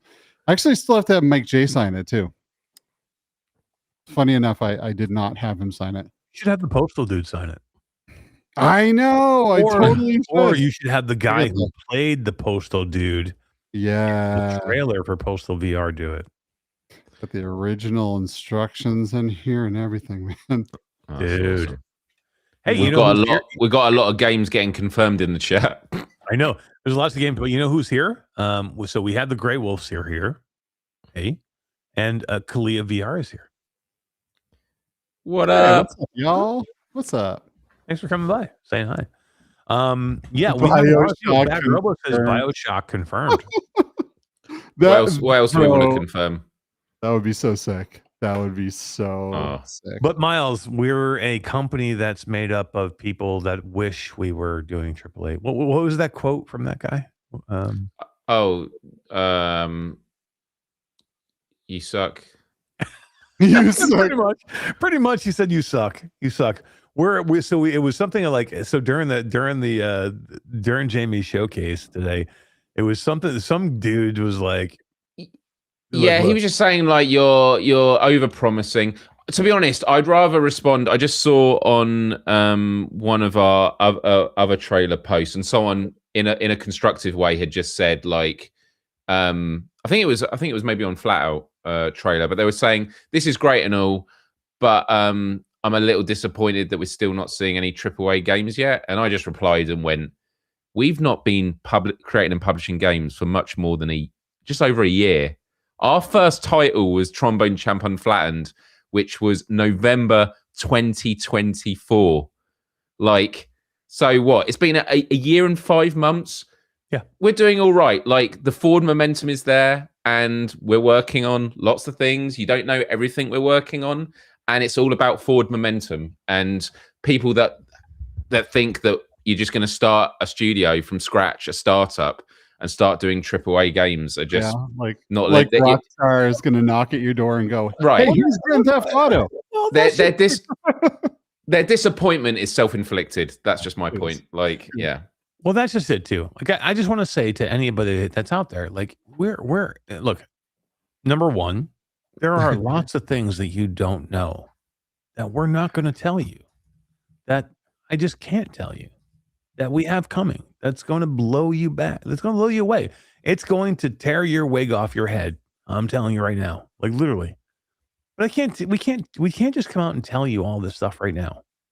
And believe me or not believe me, but I'm telling you right now, we have lots of cool stuff to share. But we have to deliver on some of the stuff that we've already talked about. Otherwise, we look like a bunch of people that are just promising stuff and never delivering. So that we are very consciously holding back a lot of things that we can share. Number two, we're a young company. Do you think that Rockstar or EA or 2K Games is going to be like, hey, you, company that's just been out there for a year, let me give you our most cherished franchise. Take care of it, and you're going to be fine. I'm just going to give it to you. Like they're your rich uncle who died, and they're going to give you an IP for free. Like, there's no free rides here, folks. We earn everything we get. And if you look at our trajectory of where we started and what we've shown and what we have coming, look at how it progresses. Trombone Champ, Surviving Mars, Roboquest, Postal. What's coming next? Yeah, leave it there. Yeah. And there's something else to be said about how this stuff works. It's like you don't get a game and then the next day release it, right? These things take years to do. We're not simply running the VR injector mod and calling it a day. Oh, yes. I had somebody say that though. It was somebody. We put a post out for a 3D artist on Reddit, and somebody commented like, "Wait, you guys are just stealing UEVR and puking out UEVR stuff." Really? Oh, ignorance is and I'm like, really? How so? Since every game that we have done has shipped on PSVR 2 and Quest, pretty much. So never mind the Unity games. Does Unreal Injector work in Unity? How are we? He's like, you guys just steal UEVR. I'm like, how ignorant are you, my friend? It just boggles my mind. People say things like, I'm looking for it. Please take a minute. It was Dude, that post got a lot of reach on LinkedIn, actually. Yeah, did you see it? And there was some dude on there that absolutely hates me. That's what, it's good to have haters. It is. Keeps you And sweet. I'll call him out. Onakazi. Not sure what I ever did to you, my friend, but like whatever. Peace. Not sure what I ever did to you, but apparently I'm living in that dude's brain. Can I just say one more thing also about the expectations of where we are on a timeline? Many years ago, I worked for a media organization in the UK, and every morning, even though I worked in marketing, I went to the editorial meetings, and you had all the editors of all the different departments. And the tech editor was explaining that when it comes to technology and like what we perceive in technology, human beings tend to do one of two things, or they tend to do two things. One is we always overestimate the short term when it comes to technology, and two, we always underestimate the long term with technology. And that is exactly what happens with stuff like this. Is if you're judging us on a month by month basis, you're going to constantly be disappointed, even on a year by year basis. But when you look at where we are now and where we were a year and a half ago, that's how you see what progress is.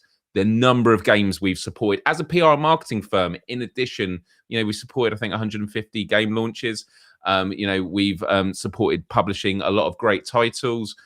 We've obviously created our own games and published them as well. Like, we've done all of this while building a company, like while building a startup in a very competitive and difficult environment where we haven't started with flat screen gaming where the market is already big and established. We're actually trying to build not just a company, but also the audience that comes with it and the customer base. That's like what we're all doing. So I would just say, like, don't judge us on any particular announcements. Just like keep checking in every year and just judge us on where we were a year ago. And that's when you'll get a better sense of our trajectory and how things are looking right now.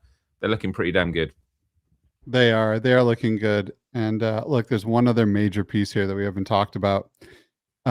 First of all, we have now released a few games and we've proven what we can do when it comes to taking something that was not made for VR and working a lot of magic and having tons and tons of developers go in and rip everything apart and redesign things and add all kinds of everything to a game that was never meant to be that way.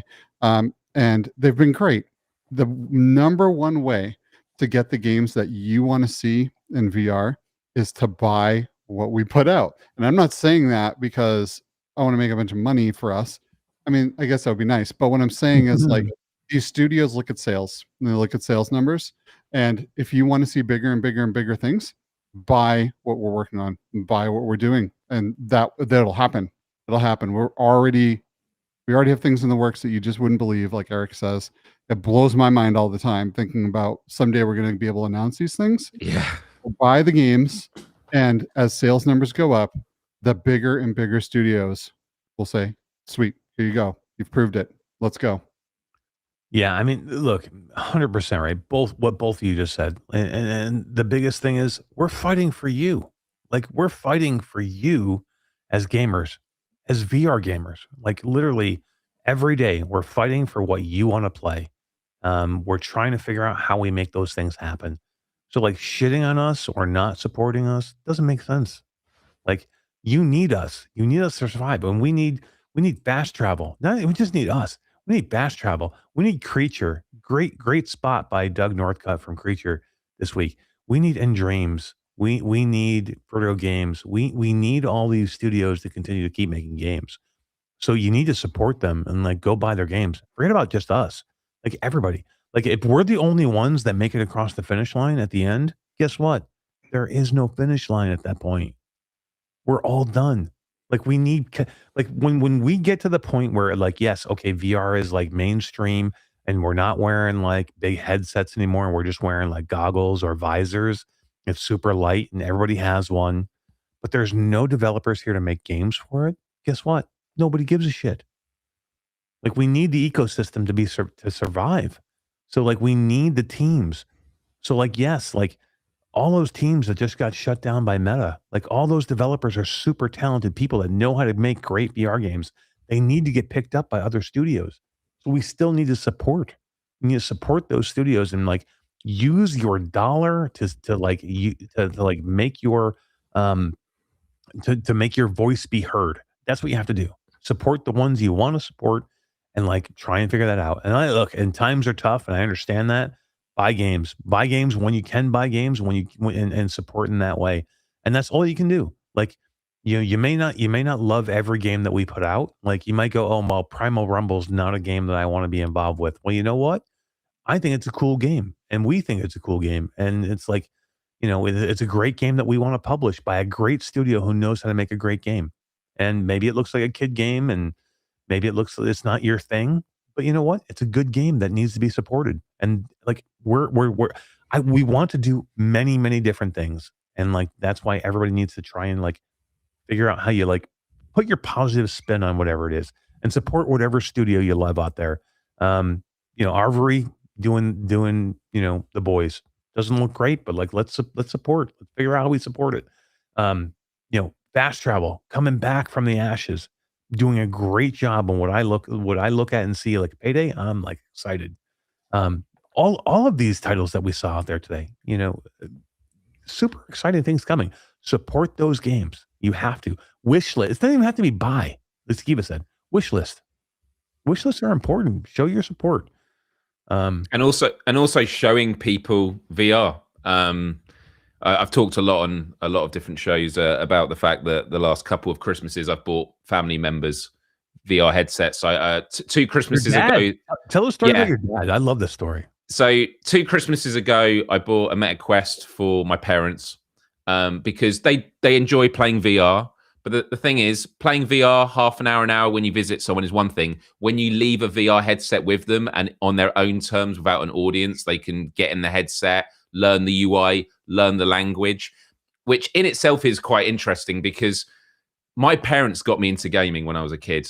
I've got in the back there a Sega Master System, which is what I think it's called in the US. Yeah. And then they stopped gaming for 20 years, and I could never really reconnect with it again. And then I was playing It Takes Two with my mum quite a few Christmases ago, she really struggled with the game because when I was a kid, it was 2D platformers. It's from left to right. You're not having to worry about the stick that controls the camera.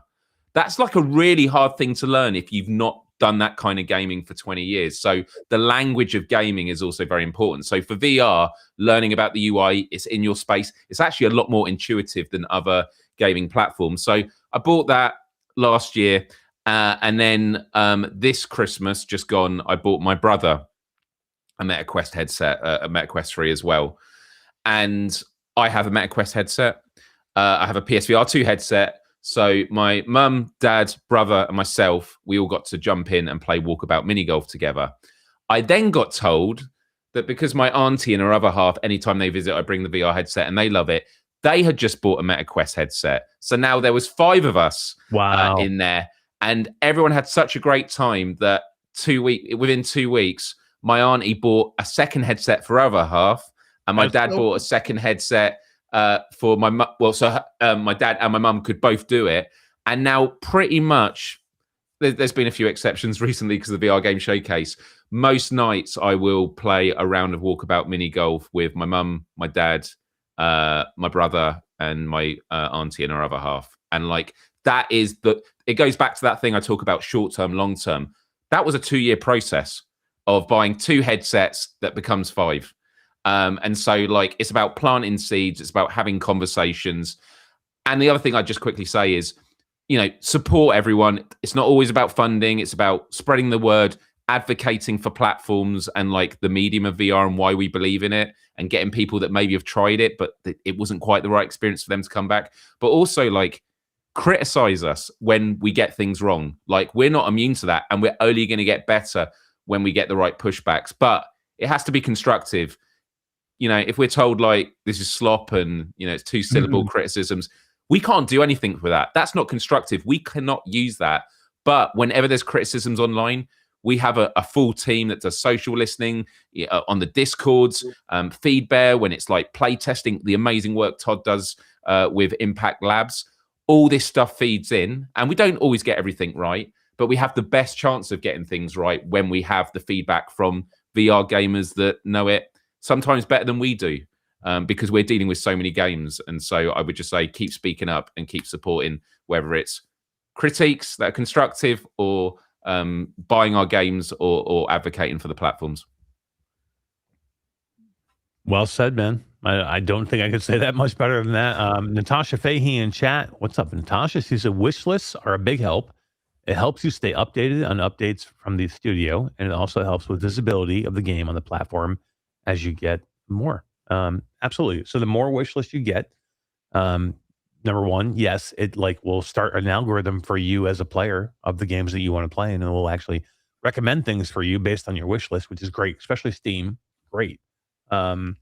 But it will help the algorithm push games that people are excited about. So the more wish lists a game will get, it will push it out to more and more people, so that can be spread across to larger audiences. That's why wish lists are so important. Also, it gives the developer an idea of like, am I going down the right road? Like, am I doing the right things? Is there something off with what I'm doing? Should I change something? Look, we want all games to succeed. And if you can speak with your wish list or speak with your dollar, that's exactly what you should do. And if you want to be more involved and you want to speak with more than your wish list and more than your dollar, you should get involved with Impact Labs. It's probably one of the best things that we do as a company. I think Myles was just mentioning about it. We pitched it last week, Skeeva, quite a bit on the show. And it's our testing department. It's where you as a VR or even sometimes now a traditional gamer, PC or console, get to speak, and give your input on an early game before it's launched. And, go to our website. You can look up Impact Labs on our website, Reality Bytes, and find the link to it. And if you want to come and be a part of our community, we invite you to do so and speak with your voice at that point. If you want to speak with more than just your dollar and your wish list, come speak with your voice, and we'll try and give you that voice as much as we can. Reviews once the game comes out as well. Ratings, if you don't have a lot of time, just giving a star rating. And look, we want you to give 5-star ratings, but honestly, just give the rating, give it 4, 5-star. It all helps. And then, leave reviews, actual reviews as well, when you can. Even if it's just a quick word, it all makes a difference. We all hate hearing about the algorithm, but this platforms they have to compare games from each other. It's based on a lot of things. Algorithm. Yeah. The evil algorithm. It's all evil. All right. Guys, this has been a great show, but I do want to show a couple of more of our trailers that we did show, because we had, Myles, it's 7 trailers. We've shown what were we thinking? How many did we show so far? 3? We showed Wrath. We showed FlatOut. Did we show anything else? Just 2. Just 2. Okay. Skeeva, rock and roll. Grab whatever one you want. Maybe Roboquest. Oh god, yeah. That's my favorite. Yeah, Roboquest is a killer trailer. If you've been waiting for Roboquest on Quest, this is a great trailer for you to watch, for sure. Because it not only gives you the date of the release for Roboquest, it gives you the idea of when co-op for Roboquest is coming, and a new class, Myles, for Roboquest. Superbot. Gives you Superbot, which is pretty cool. I love Superbot. Not my favorite class. I'm more of a Ranger class, but what about you? I play Commando because I've learned the combination of the shoulder shotgun cannon, and you can get some perks where if you get a hit with it, it instant reloads your rocket perk, and then you can just keep volleying and shotgunning, and it's pretty satisfying once you get into that flow state.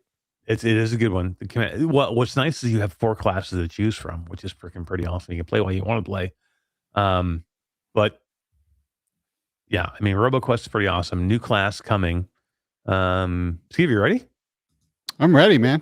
Let's rock and roll. Another great trailer from Wonderbar and Baz. If you like VR, you should buy this game. Best opening line. You really wouldn't know this was ever originally a flat screen game.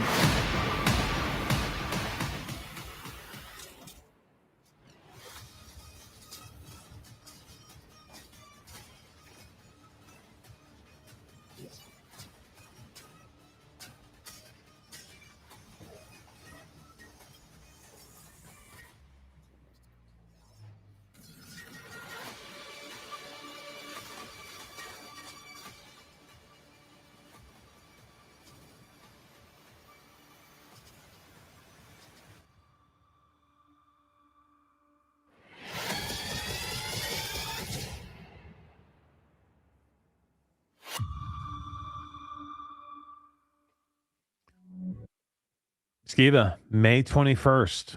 2 things. Co-op. Quest. For Roboquest coming May 21st. I don't know which one I'm more excited about. I mean, man, those are 2 big things. So many more people now can enjoy this game and really like start that obsession that we all got when we first played this game. And then be able to play it with your friends. Man, I am so excited. Like, I love playing with you and Elliot and everyone, but I'm super stoked to play with some other people too. Right? This is going to be great. When everybody can enjoy the multiplayer, it's going to be awesome. And then when you're able to finally play it cross-platform, PlayStation, Quest, and Steam, and then who knows where we go from there. But like, that's going to be the stellar time. Like, multiplayer, for me, like the cross-play multiplayer part of this is a huge part But we have a big audience that we want to show this to in the Quest audience. My dad's got his VR legs. He's been playing Forefront obsessively lately. So when Roboquest is out on MetaQuest, he's going to be playing it, and I'm going to be playing with him on that. So that'll be awesome. Damn. I just want to call out. Bad Robo says he has 70 plus hours in Roboquest VR already. 70 plus hours already? Damn. What, Bad Robo, what do you have? Is that 70 plus hours on Steam or PlayStation? Because I mean, I have a ton of hours in Roboquest VR, but like I have a ton of testing hours. I mean, he probably equals me in like played, just casual played hours. It's a lot. 70 hours is awesome. Way to go. That is, and it's actually, it's not very hard to do in this game. No. This game, you just want to like, it's that one more run mentality, right? Yep. Where you're like, you die and you're like, oh man, no, I'm getting back in there. I'm gonna do this again, and I'm gonna come back with a vengeance and just blast through everything. You screw up once, you die. You come back out, you upgrade a few things, and you're like, I'm gonna blow all the way through this. And you don't. And then you come back in and you do it again. And it's so much fun. And to be able to go in there with your friends and play this as well, it's just going to be absolutely amazing. Dude, it's going to be crazy. Another great trailer by Wonderbar, who's made almost every one of our trailers. I think he's made every one of our trailers for RoboQuest, and Baz jumping in there. Skeeva, what do we have left? So we showed, what do we have? Primal Rumble and Primal Rumble. We got a VRacer trailer, and we we have the mysterious Trombone Champ trailer. Oh, okay. All right. So here we go. Let's do this real quick, and then we'll get into VRacer, and we'll finish off with VRacer and Primal Rumble. I want to hit this one because this is the one that we're going to talk about the least. Let's hit the Trombone Champ one.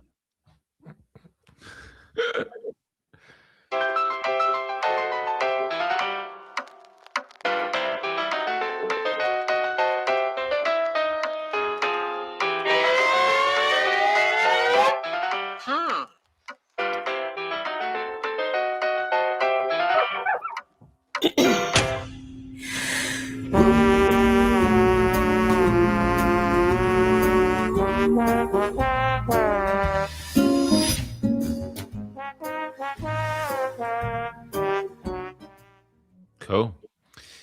Anyway, moving on. What's next? Yeah, moving on. I don't know. Nothing to talk about there. I'll just say that when I joined Impact Reality, and I saw in the Discord channel that Trombone Champ VR was being worked on, I was like, oh my God, this is amazing. Because like a year before I'd played the flat screen, and I even said on the live stream I was doing, I was like, I wish there was an actual official VR, and it was just such a great starting point. And it's good fun. It is good fun. And I'll just say to both of you guys, this is the only comment I have. I just want to say that you both have a friend in me. And that's all I'll say. Appreciate that. You have a friend in me. You have a friend in me. That's all. That's all I'll say. All right. What was our next one, Skeeva?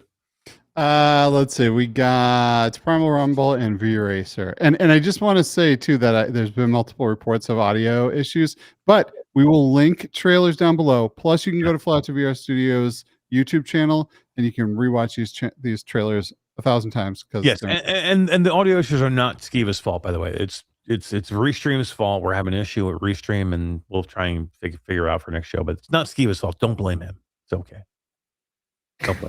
Don't blame Skeeva. Stop. All right, let's Stop see. it. Harry 51, stop blaming Skeeva. It's not his fault. All right, let's go with some Primal Rumble, yeah? Yeah, hell yeah. All right. Just a moment. I'll keep forgetting where these buttons are. All right. Founder and creative director for Play XD, and this is Primal Rumble.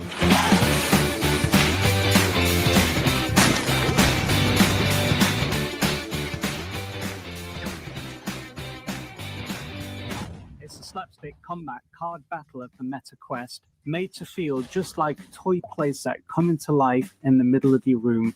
We wanted to build a game where the strategy is real, but the humor is the real payoff. Something full of charm that's fun for everyone and for all ages. We've always loved slapstick, handcrafted comedy where the little details do the heavy lifting. You'll see that in how the Primals move, react, and show off. It plays like a proper card battler with clear rules, quick turns, and choices that really matter. Winning earns you new cards, and that's where the fun really grows. Tweaking your deck, trying new combos, and learning those little tricks. The big thing is presence. The arena can sit on your coffee table or can scale up into the room. And the Primals feel like collectible vinyl toys with real weight and personality. We're taking just a bit more time to polish and get the game just right.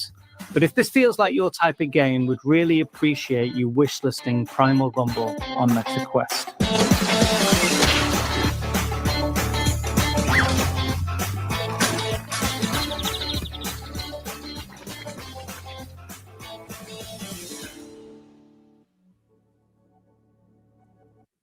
Myles, this is a cool one, man. I mean, look, it's a deck builder. It's freaking dinosaurs. It's, look, I know we can't say dinosaurs. It's okay. It's deck builder. It's dinosaurs. Primals. It's okay to say it. It's primals. It's cool, right? Like, this is a fun game. Like, and we've been messing with this game as a team for a long time, and we've had fun every time we played it. Yeah, it's a great deck building game, and it's going to be launching first in early access. There's still a lot of development going on, as is mentioned in the video. And yeah, Phil and the whole PlayXD team are awesome. And actually, it was at the forefront of when deciding what to do for this VR game showcase. We wanted to do an update, and just because of the way that they conduct themselves with this and the care they take over the characters, the primals, and the world building, it makes me think of a lot of British animations. I think of Aardman with Wallace and Gromit, and sort of the way that they talk about their games. There's a lot of history with these kind of pieces, and so it's like, could this be the modern day or the new like VR Aardman with the world building they're doing? And so having Phil just talk about it and explaining it more, like we could have done just another trailer. We've done one already. I think talking about it a bit more is great, and just letting people know to wish list and stay tuned, because there's a lot more to come from this. 100%. Yeah, there's a lot more to come from Primal Rumble. We have a lot to see.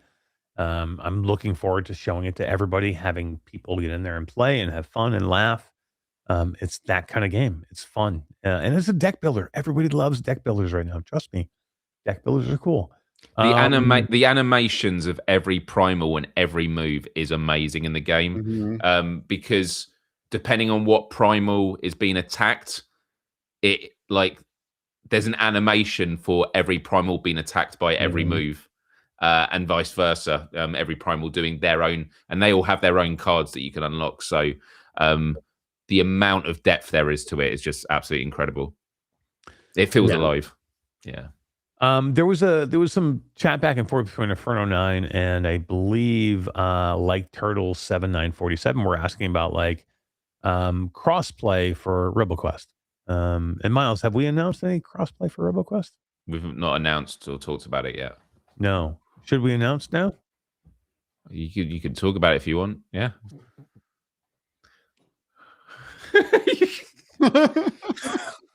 I don't think people want it. So no, nobody wants crossplay. No. So you don't want to play with somebody who's on Quest, who's on PlayStation, who's on Steam? Well, I don't care what you want. We're gonna do it anyway. Okay. I don't care if you want it or not want it. We're gonna do it. Yeah. So yeah. Well, you can give it for everyone. I don't want it, but so right. But anybody else who wants, so anyone else do it. You know, like you don't have to. You could probably. Can you imagine patch notes? Crossplay for everyone except Myles. Myles Dyer. he has to play with his PSVR 2 homies. Yeah, it'd be perfect. Yeah, but no, look, and the Ninja Turtle era, Ninja Turtles. I like Turtles 7947. Said later, skip all games that are Quest exclusives, please. Look, I would not ever go that far, but I would say that like that's not who we are. as a company. We're never looking to be an exclusive anywhere. I don't think we have one game. Am I wrong, guys? That we have that's exclusive to any platform. I'm pretty much sure that almost all games that we have gone to multiple platforms, and even the ones that aren't there yet, we would love to bring to multiple platforms at some point. Yeah, development, and most people know this, isn't just you develop a game and then you just put it on every platform. Like, development has to happen for every platform. And so obviously once you've done the first one, that's a massive step. But then you need extra support. So the success of a game on one platform means it has a greater chance of going to the others. Also, if the demand is there as well. 100%. Yeah. No, and I think that's one of the biggest things about Flat2VR Studios, and you'll notice about anything we do. And Skeeva, I think it's one of the things that we kind of tell each other all the time, and it's like our tagline: we bring games to where the players are. Like, if you're there on a platform and you want to play our games, we'll do what we can to bring it to you at that point. That's simple. Yeah, for sure. I have a lot of friends with a lot of different headsets, and I don't want any of them to be left out of good games. We'll do what we can always to hit every major platform, everything that we can. So let us know. Comments too are huge. If there's something that you want us to bring to a particular platform, let us know. If there's a language you need localized to be able to enjoy this, different games with your friends, let us know. We can't promise we'll do everything, but we'll do our best, because there's only so much time in the day, but we do try. We'll work 24/7 for you. We promise. Especially Myles. 24/7 for you. Look, right now it's like 3 a.m. for him. So fair enough. All right. Do we have one left, Skeeva? We do. Yeah, we do. All right. Let's do this one left, and then we'll see where we are. All right. Let's roll. Hey, VR community. I'm Francois from the Tech Breakers. On behalf of the team, I'd like to thank you for the support you've shown VRacer Hoverbike, and we've got something big for you today.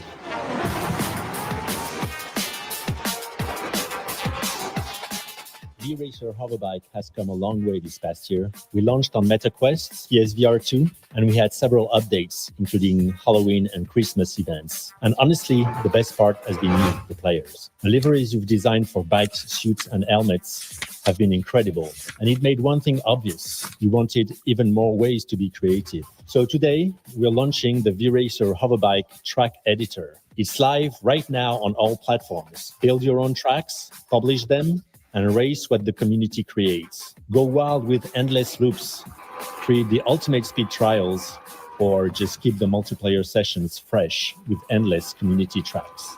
We're also adding a new female rider option and the HGP 1000 career with a new set of cups to compete for.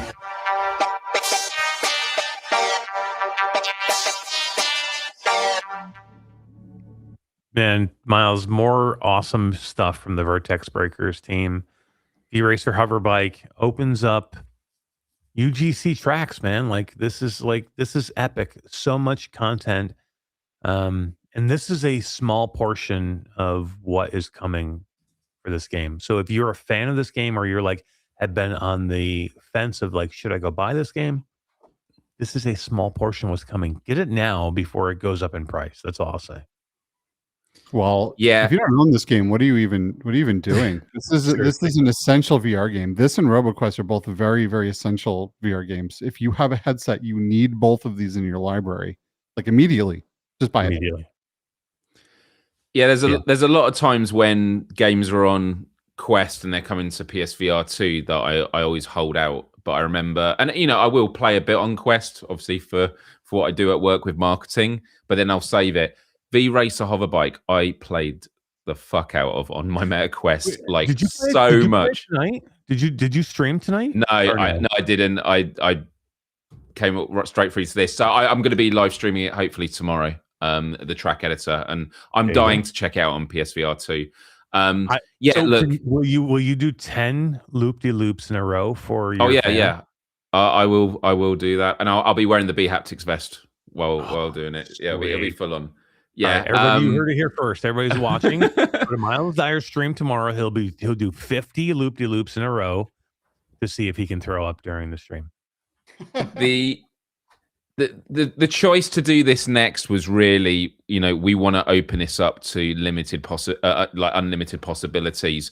You have to play with strengths with the game, and the community has been amazing. The amount of liveries people are designing, whether it's the costumes, the suits they're wearing, the bikes, that's great. But for a lot of people, they'll be like, "Oh, those are cool designs. I don't really have time for that." So it's like, what is the next step that you can do where there is a UGC functionality within the game that allows others to benefit from the creativity of others? So someone makes a great track, more people want to play it, and it just means this is going to blow up now. And as Eric says, that we have some super exciting plans of what else we want to do with VRacer Hoverbike, but it all requires people to play it, leave ratings. If you own this game and love it, please just leave ratings and reviews on the stores that you do. It really makes a huge difference there. And to be honest, this was the announcement. There were so many announcements with this that I was excited for. This was the one I was most hyped for. And seeing all the comments, I was just hoping this would make people want to jump back in. And that's exactly what's happened. Lots of people are just excited to check this out. I'm really curious to see how the creativity goes. I mean, people are already making official real life tracks in there. People are probably going to be making Wipeout tracks on there because that's what they've been craving. This is the stuff that you're going to see. One of the first tracks I saw made internally was a nice little cock and balls. What? I'm sorry, what? Yeah. What? A little cock and balls. It was the track. You go round and then you go up and then you go round again at the bottom. And I was like, this is why we can't have nice things. I have a photo of it. Do you want to see it? Is that a British term I don't know about? Maybe. Do you not call it No, I mean twigs and berries? Twigs and but yeah. I'm gonna try and I'm gonna try and find this photo. I mean, I just want to say, hey, wait a minute, hold on, Skeeva. We're not gonna put it on stream. Do you know who loves cocks and balls? My mom. I mean, that one's gift wrapped for me. I mean, come on, if I'm not saying it's Skeeva, you should be calling your own out and hitting your own button. True that, but it's not as funny if you don't say it. I mean, that's true. Maybe it was deleted. But you have to go after I say it. You got to go. Yeah, she does. In a real, really creepy voice. Oh no, I found it. All right, let's see what you're talking about here, Myles. What's best? Should I DM it to one of you on Slack? Skeeva, you're the producer. However you think. Yeah, sure. DM it to me. Or I could just send it to Eric and he can describe it. I love Technoglitch's comment here. Amazing to me that this game was a dead racing game for years. Laugh out loud. I'm not going to get in trouble with HR for sending this via DM to Skeeva and Eric. I mean, I can't guarantee anything. That's fine. You can report me. Anyway, that was all right. There you go, Skeeva. Should be coming through. Oh my God, Skeeva, your DM's so funny, dude. I know, right? Oh my God. Wait, I mean, I guess show that. I mean, we're gonna get demonetized, but go ahead, show it. Dude, all the music we've played in this, we're already so far demonetized. It doesn't even matter. YouTube can have our 40 cents we were gonna make on this show, Myles. They can have it. I'll give it up. Thank you. Yeah. Appreciate that. I can buy an ice cube for that for my next G&T. I love when YouTube demonetizes us for playing video game trailers and takes our 40 cents. We made it out. Okay, this is the most advanced track. This is when we were sort of testing what was possible in it. But there you go. It's got a nice leap. I actually think it's upside down. I think it's what's the name of that Muppet? The Muppet Gonzo. It's Gonzo. Gonzo. Yes. But when when Gonzo's sleeping on his back, looking up, that's what he looks like.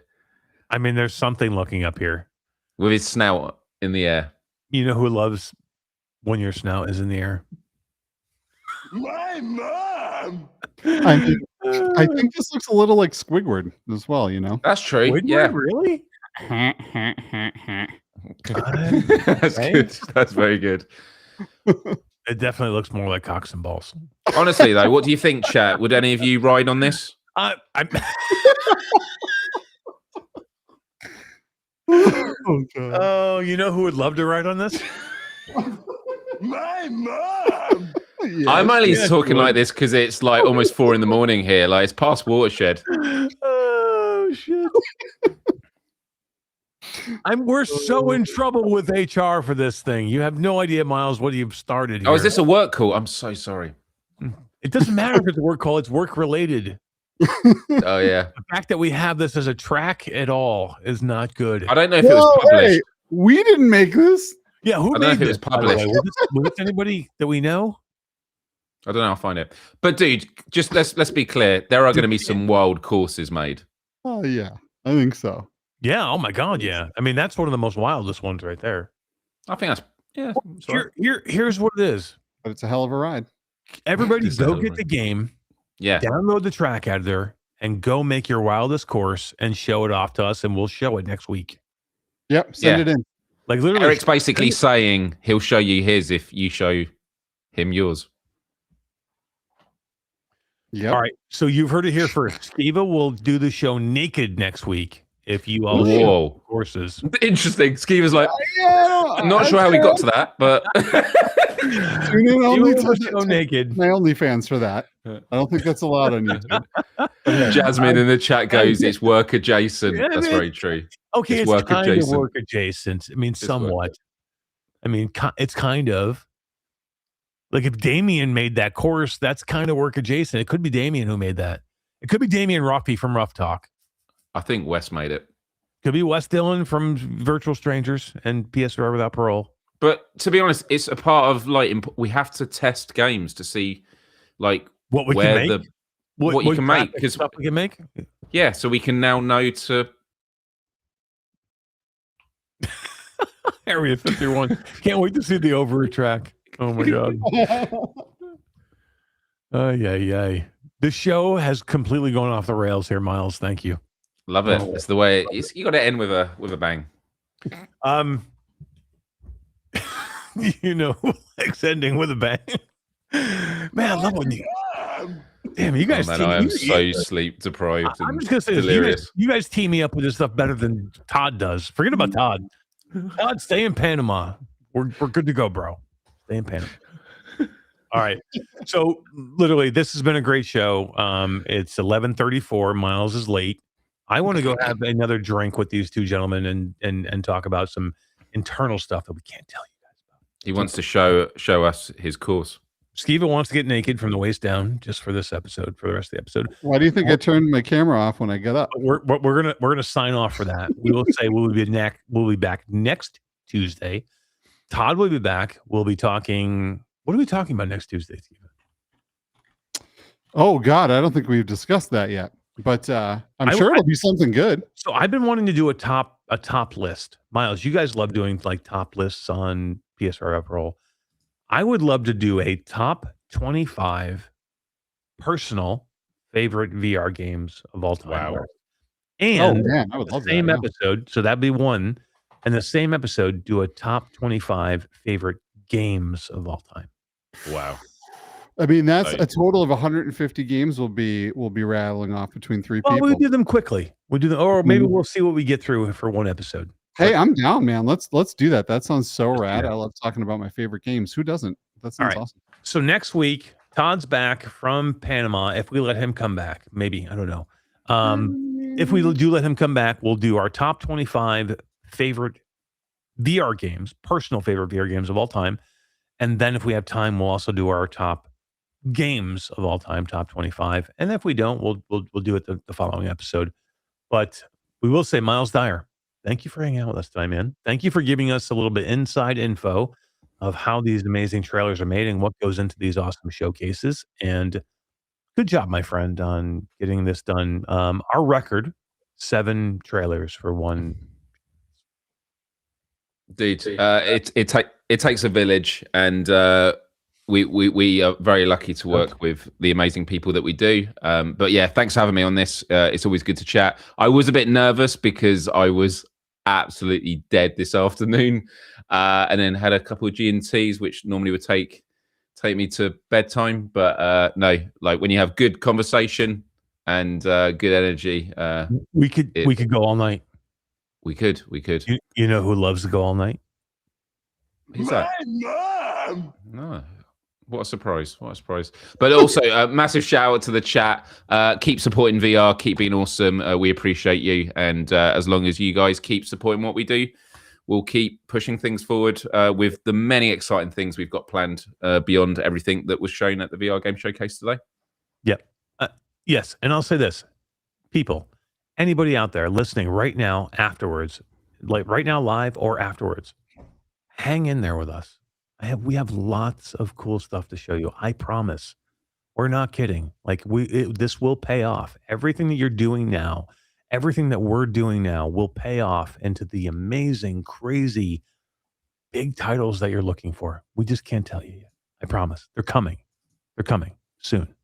But hang in there with us. I know everybody's impatient, but they're coming. You know who else is coming? My mom! Yes, he is. I think that's cute. Get the hell out of here. Yourself. I love it. It's amazing. Guys, for Myles Dyer and Skeeva, I am Eric. We will see you next week back with Todd, I promise. Night, everybody. All right. See y'all later. Let me find this outro. Okay, bye.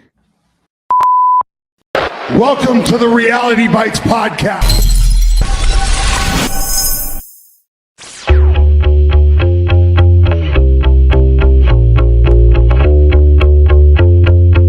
I went down and visited Skeeva. And I got to see that maple leaf tattoo on Todd's ass. Really? He showed you that? He hasn't even showed me that. Let me smack it. We've had so many people DMing us and leaving comments on our YouTube videos about how terrible Trombone Champ's going to do and the company's going to go bankrupt. To see it do so well on launch day was just like, you know what? That guy can kiss my ass.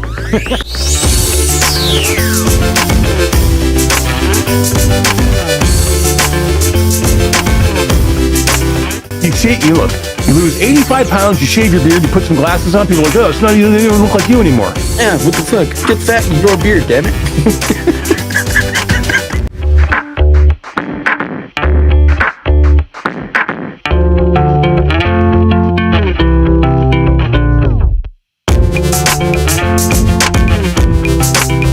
Like, he's already biased because he didn't get what he wanted. He wanted Alien Isolation. If you want Alien Isolation, asshole, go play Alien Isolation.